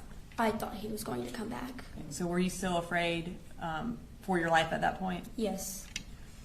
When he left and the door was shut, tell me what you did. I crawled over to my friend because I thought she was having a panic attack, and then I realized she was shot, so I was trying to keep her awake as long as possible so she didn't die. And who was your friend? Taylor Jones. Had you known Taylor before this class? Yes. And how long had you known her? I had known her since 8th grade. So you said you were trying to keep her awake. Did you think that she was passing out? Yes. What made you think that? She was fluttering her eyes, open and shut. She could barely keep them open. What were you doing to try to keep her awake? I was holding her chin and was saying, "Taylor, stay awake." And every time she would close her eyes, I would shake her. Did you notice if anyone else was injured? Yes. Who else did you see? I saw Christian, and then I saw Ronaldo, and I heard Natalie. What did you hear Natalie saying? She said, "I'm a kid and I'm shot." Okay. Was anyone else screaming or yelling? No, not that I heard. What were the other kids doing in the classroom while you were with Taylor? The other kids were sheltering themselves. Like, I know some of my friends were behind the teacher's desk, and another kid was beside me with Taylor, and then other people were behind the clear touch and like hiding in corners. At some point, did you attempt to call anybody? No, I didn't have a phone. Okay. At some point, did police get there? Yes. What happened when police got there? They started escorting the injured out. Okay. So who left the room first? Not sure who left the room first. I guess which were the kids who went out before you did? That you said the injured kids? Yes. At what point did you get to leave the room? As soon as they said it was okay, we had to walk up. We had to walk out with our hands up. Did you walk out with anybody? I walked out with my classmates, yes. Okay. Was anybody specifically next to you, or were you with anybody? I was with Hayden and Michaela. And what happened when you walked out? I saw Christian laying on the floor as we walked out. Okay. At that point, did you know if he was deceased? Yes. What did you do when you left the school, or when you left your classroom? When we left my classroom, we all went up to a grassy area, and I was trying to find, like, my family to make sure they were okay. Okay. Did you have other family members at school with you? Yes. Who else was there? I had 2 cousins. Okay. Were you able to find them? Yes. Where did y'all, after y'all were on the grassy hill, where did y'all go? To the football stadium. And were all the kids from the school in the football stadium? Yes, ma'am. About how long were y'all there until parents were allowed to come in? I would say hours. Okay. What were y'all doing while you were waiting for your parents to be able to come in? If we saw the person that did it, we would go talk to people, and then some people were just like, because they were handing out water and stuff, people would go to the restroom, like, get water and stuff, and try and make sure their friends were okay. Eventually, was your mom or dad allowed to come to find you? Yes. Okay. And were y'all eventually allowed to leave? Yes. And did a lot of parents come that day to the football Yes. field?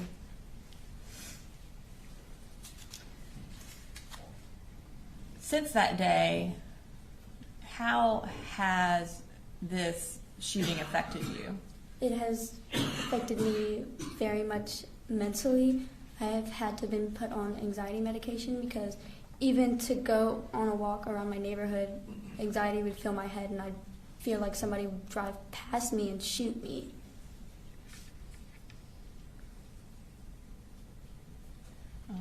In addition to anxiety, is there anything else that kind of interrupts your thoughts? Just recalling the day. And does that happen often? Yes. And does it happen at any point? Does anything trigger it, or does it just kind of happen randomly? Loud noises usually trigger it. And what happens when you recall that day? What happens when I recall that day is usually I just see Christian laying on the floor lifeless. And does that also cause you to have a panic attack or to be anxious? Yes. Okay. Did you have any difficulty sleeping after this? Yes. Okay. Was there anything in particular that you needed to be able to go to sleep at first? I would have to have my uncle help me go back to sleep because I would have nightmares of the shooting.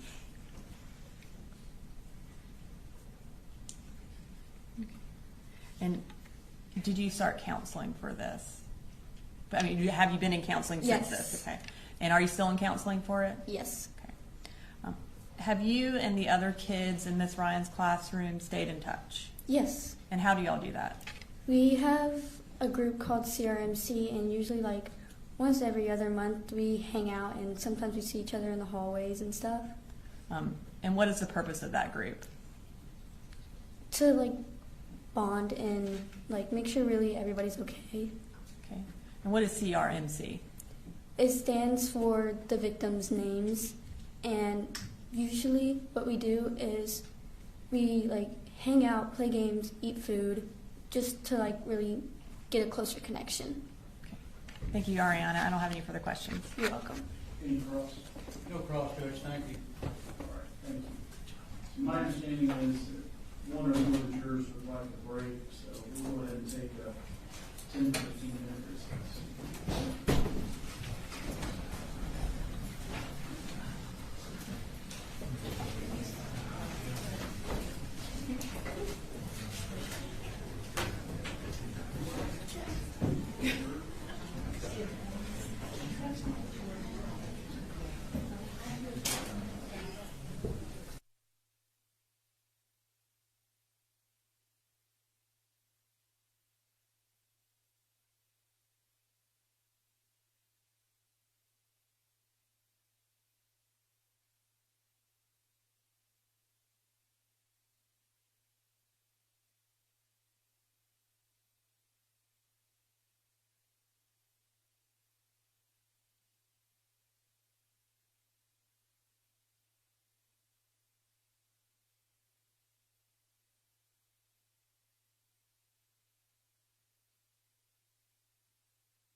The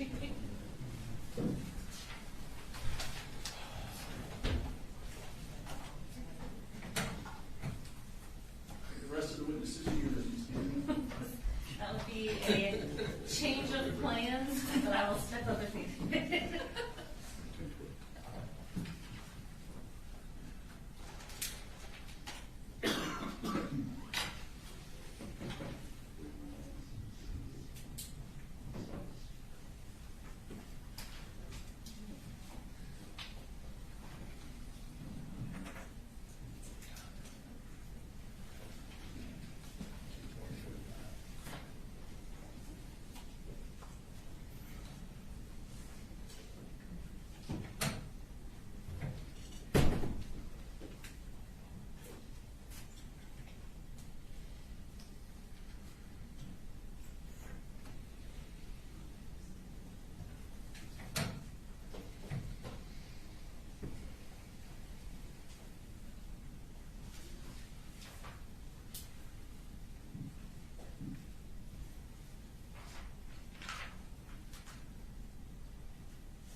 If you want me to, just don't bring the jury in.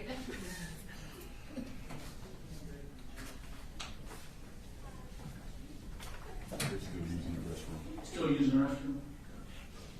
Let me know when you're ready. There we go.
The state calls Valerie Lancaster.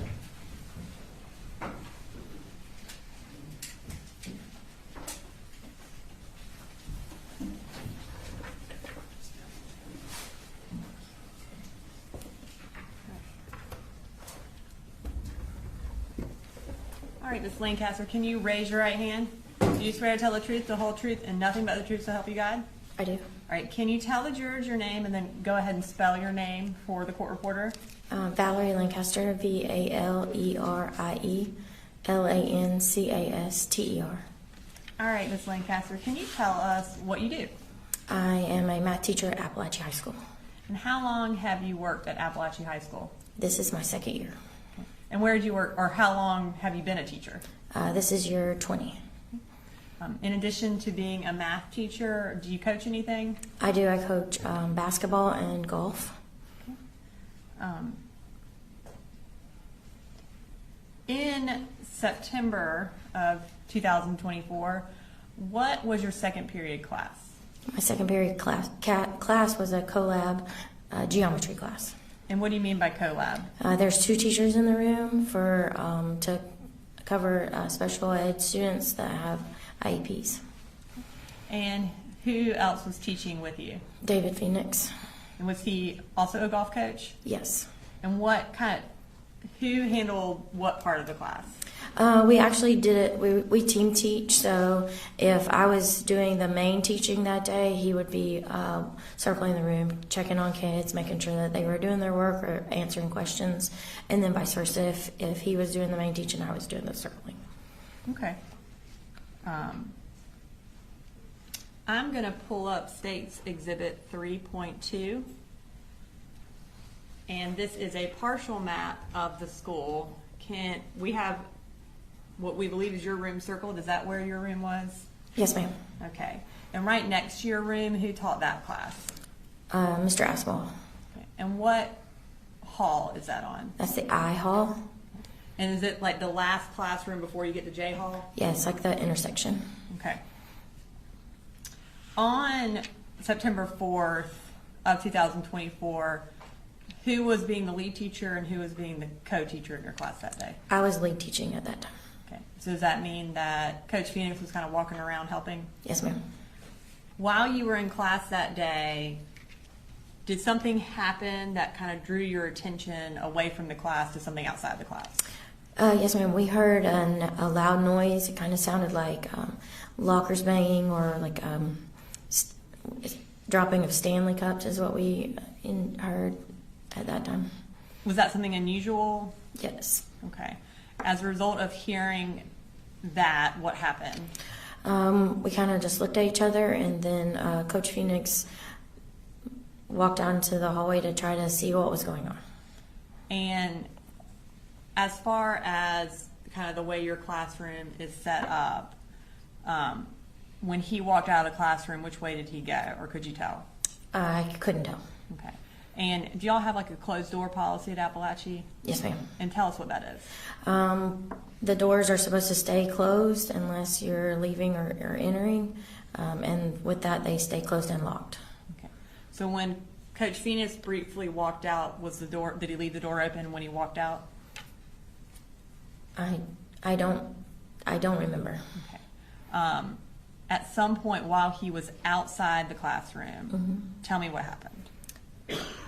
While he was outside of the classroom, he was shot. Okay. And did you hear that? Yes. Now, while he was outside or right before he left, did anything happen inside your classroom in terms of there being a notification that there was a lockdown or a hard lockdown? Well, like as he's walking out, there was a notification that the lockdown was started. And how are you aware that there's a notification? The screens went to like a lockdown screen. Okay. And so after he was shot, what happened? He came back into the room and leaned on the wall, and I was helping the children get against the wall into their areas, and I looked over and said, "Are you okay?" And then he said no, that he had been shot. And so then Go on. then I started trying to figure out what was going on and started to try to help him. Okay. So I'll back up a little bit. When he came into the classroom, was he able to shut the door behind him? Yes, ma'am. Okay. As far as when there is a hard lockdown, what kind of protocol do y'all learn to do in that situation? Get away from the doors and be quiet and close everything down as much as possible. Does that include try to turn off the lights and kind of make everything dark? Yes. And did you follow that protocol that day? No. Or in terms of getting away from the door? Yes, we got away from the door, but we didn't get the lights turned off. Okay. And where did you put all of your students? If you look at that picture, it's along the back wall of the room. It's actually parallel to the J Hall. So basically where J Hall is, y'all's backs were up against that part of the room. And you said as soon as he came back in, you got all your students in the back, and then you tried to figure out how to help him. Have you had any training in first aid? Yes. Tell us about that. I have actually a lot of training in first aid in multiple different areas. So as a coach, I've gone through all of the CPR and first aid that's required for coaching. But as a Girl Scout, I have done all of the different levels of first aid and training. And then when I was in high school, I was also trained in some first aid through athletic training. So I have a little bit of pieces in everything, but also as a teacher, we do the Stop the Bleed training as well. Okay. So prior to this day, you had been through basically 3 different types of first aid training. In trying to help Coach Phoenix, did you utilize that training? Yes. And what did you do to try to help him? I teach with a classroom where we use dry erase markers and rags a lot. So the first thing I did was collect those rags so that we could apply pressure with some type of dressing. And we got him flat and rolled over so that I could apply pressure. With it being in his hip, I didn't have a chance to put any tourniquets because that wasn't an option. So the best option for that was just to put pressure as much as we could. Okay. And kind of as you're trying to keep your kids calm, did you enlist the help of any students to also help Coach Phoenix? Yeah, I had 2 students that could not sit any longer, and they insisted that they had to do something, so I gave them jobs and they were helpful. Okay. When this happened, did you try to call anybody to alert somebody what was going on? I did. My husband is a principal in the county, so I was with the button push. I know that it tells you that there's a problem, but not what the problem is. So I wanted to try to find out how I could get somebody to help us and know exactly that we needed emergency care at the time. So I called my husband. And were you able to make contact with him? I was, and he told me to call 911, but I couldn't get through.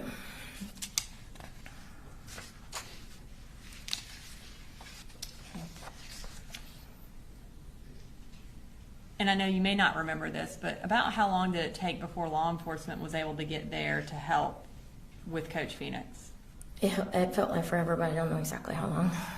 Once they got there, did they take him away?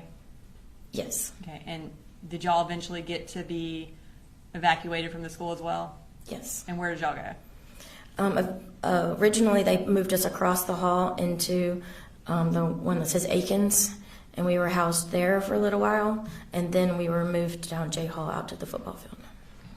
When you got out to the football field, is that where everybody was going? Yes, ma'am. Okay. And how long were y'all out there? A long time. And what were y'all doing out there? Just checking on the kids and corralling them until everybody could figure out how to properly get them to the right place with their family members. And were, I guess, family members and parents eventually allowed on the football field to take everybody home? Yes, ma'am. Okay. Does your room have a recording system, a video recording system? Yes, ma'am. And have you had an opportunity to review the recording from September 4th of 2024? Yes, ma'am. And does it kind of accurately portray what happened that day in terms of Coach Phoenix leaving and coming back and what y'all did with the students? Yes, ma'am. Your Honor, State Exhibit 23 has already been introduced in the evidence through Matt Thompson.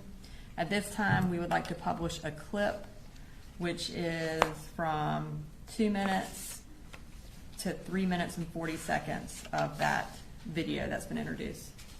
No issues. And if you could pause it before you play it, just so. Okay, before we play it, we're going to treat this like a clock. Does that make sense?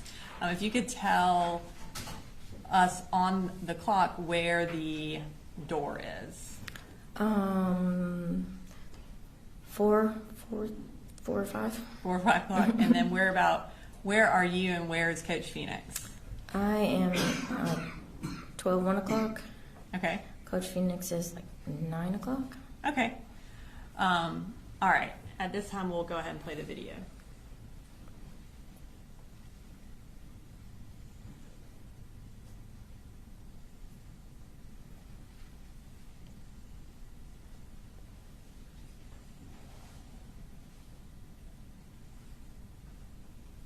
Is that when y'all heard something? Mm-hmm. And is that the hard lockdown sign that came up? Yes, ma'am.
I don't have anything further for you, Miss Lancaster.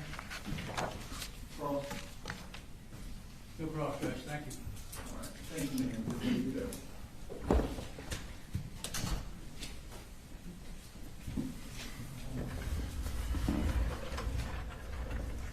State calls answers.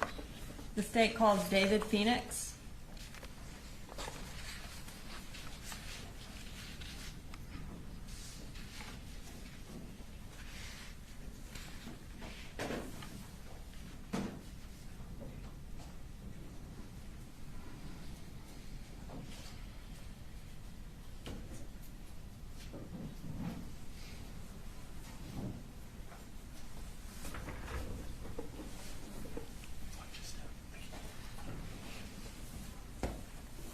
All right, Mr. Phoenix, you can raise your right hand. Do you swear to tell the truth, the whole truth, and nothing but the truth to help you God? I do. You can go ahead and have a seat. Can you go ahead and tell everybody your name and then spell your last name for the court reporter? Sure. My name's David Phoenix. You spell my last name Phenix. And I was employed with Barrow County Schools for the, specifically Apalachee schools. I just retired, so I was in 2024. Okay. So did you retire, was your last time at May of 2025? Was that your last school year? Yes. Okay. Well, congratulations on retirement. Thank you. How long were you a teacher for? Approximately 25 years. And how long were you at Apalachee? 2 years. You, while you were at Apalachee, what subject did you teach?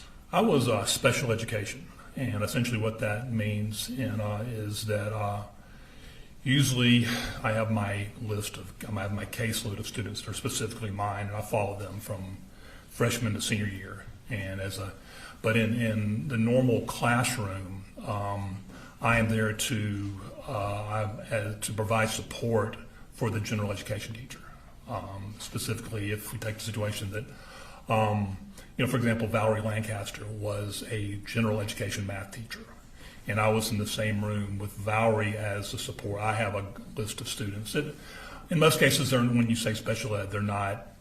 There's a variety of degrees of special education, and most of the students that I dealt with it could be anything from mild autism to attention deficit type issues, and that was and we would provide accommodations for those students, and 9 times out of 10 it usually meant, extra time for a test, or testing a smaller group or whatever, just stuff to address the deficiencies that they may have, so they can be on par with the general education students.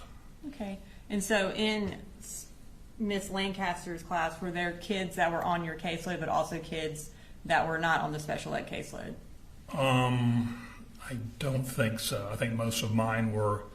That class was a 10th grade class, and I think I don't think there were any of them that crossed over on that specific class. Okay. So you were a special ed teacher. Did you do anything else at school? I was the head golf coach. Okay.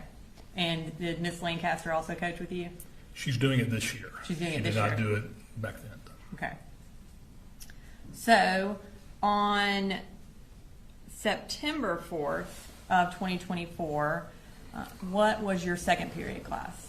The second period class was geometry. Okay. And that was with Miss Lancaster? Yes, ma'am. Okay. We're going to pull up State's Exhibit 3.2, and it has your class circled on there. On this particular day, can you kind of, before anything happened, can you tell us how that class was going? I mean, it was, I guess, normal pretty much what we've done. I know it was just the beginning of the school year, but for the most part, we'd gotten into a routine. And I think at the time, the class started as normal, and then I think we were handing out worksheets or quizzes or something like that at the time, and just conducting, geometry as usual. Okay. And are you generally walking around the class trying to help your students? In most cases, yes.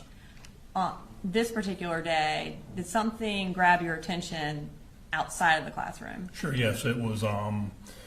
It was probably, I guess, 30 minutes into the class, and we heard something that I guess both Valerie and I were up and around, and we heard something. I thought it was,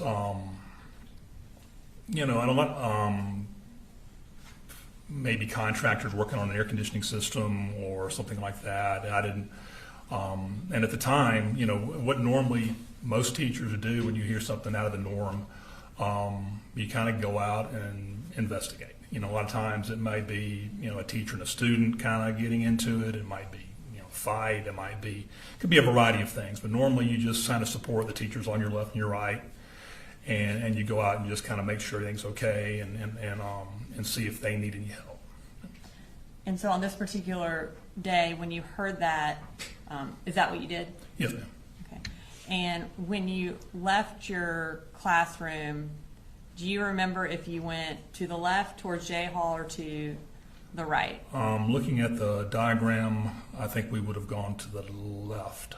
Did anyone else come out of their classroom with you? Yeah, when I stepped out, pretty much was face to face with Ricky Asenwall. Did y'all have time to speak or anything? We may have exchanged a hey or kind of that what's going on look type thing. And what happened as y'all both left your classrooms?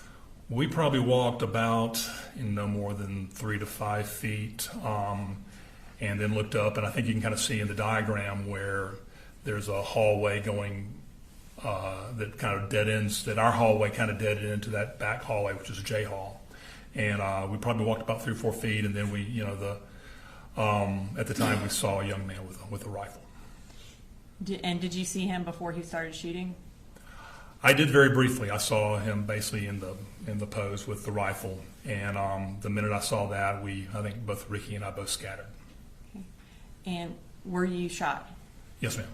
Did you see Coach Asenwall? Was he shot? I honestly, at the time it happened, I saw a young man with a rifle, and we kind of dispersed, and I was on Ricky's left, and Ricky was more in the center of the hall, and I was more off to his left. So, And I, at the time, I picked up the fact that he did have a rifle, and then I kind of dove back in more toward trying to get back into our classroom. And were you able to get back into your classroom? Yes, ma'am. Where did you go when you got back inside? I got there, and we were, that's when something didn't feel right. You know, obviously I kind of felt some sort of pain in my hip, and kind of got into the classroom, stumbled in, you know, kind of, I think I either hit the floor, hit the wall. When I got to the hospital, I had noticed that my glasses were broken and I had a black eye. So I'm assuming I hit my head somewhere along the way. But yeah, I got back into the classroom, and we were able to get the door shut. And then I kind of hit the floor. I guess I kind of hit a wall, maybe slid down a little bit. And when you say we were able to, were you the one who shut the door? Or Yes, do you not remember? Yeah, I think I was the one. Yeah. Okay. Do you remember how you were able to do that? Just getting there. I mean, I guess I kind of crawled over and did it. I mean, I noticed that I'd kind of lost some movement in my hip or my leg really, and I was able to kind of get across the room and get the door shut. And after you got the door shut, what did you do? Pretty much kind of fell down flat on my stomach. And were you in pain at that point? I'd never been shot before, so it's kind of hard to tell. But yeah, there was some pain there. Okay. And were you? I know you said you had lost some movement in your hip. Were you having difficulty? Like, were you able to get up? I guess. Okay. What happened while you were lying there? Essentially, obviously the alarms have gone off, and I think the kids, from what I could tell, I was kind of facing away from them. I believe they had all congregated in the back of the classroom or somewhere where they're out of my line of sight. And Valerie was able to take some dry erase rags. The rags we don't have, there's no longer chalkboards anymore. It's all dry erase stuff. So they had some dry erase rags, and they stuck it in my hip and tried to suppress the bleeding. And Miss Lancaster was the one that basically did the majority of that. I think 2 students did jump in. We were both Valerie and I did have cell phones, and I think Valerie was trying to call her husband and she was trying to call my wife. So we were kind of in that process of trying to communicate with them as well. Was she able to use that to stop the bleeding some? From what I could tell, yeah. Okay. And do you remember how long you were there until law enforcement or EMS got there? That's a good question. I'm thinking 10, 15 minutes maybe. Just a thought. I mean, I think I was kind of hazy and kind of foggy, but I think that's about what time. And when they arrived, did they take you out of your room into an ambulance? Yes, ma'am. Where did you go? Went to Piedmont, Athens. Okay. And where were you shot? I was shot in the hip and in the foot, of all things. And I don't know how that really happened. It might have been a ricochet, but it did. Kind of both of them kind of went through the one in my foot kind of went right above my arch and kind of out right below my ankle.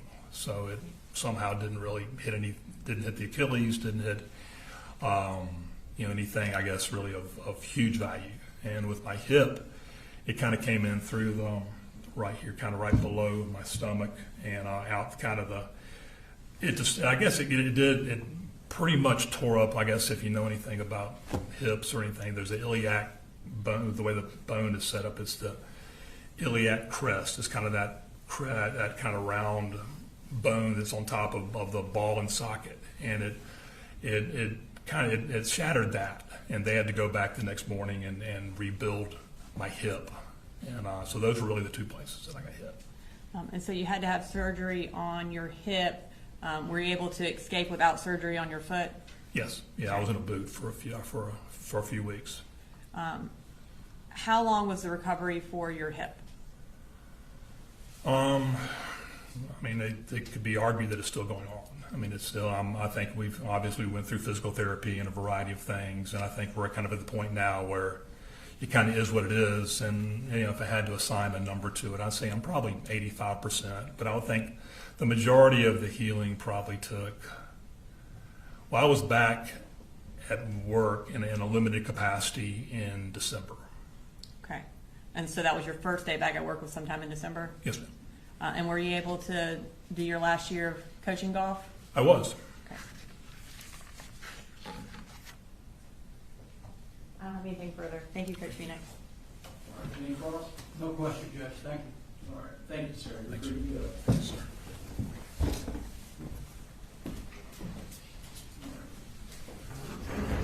Do I understand there are no additional witnesses today? That will be our last witness for the day, Your Honor.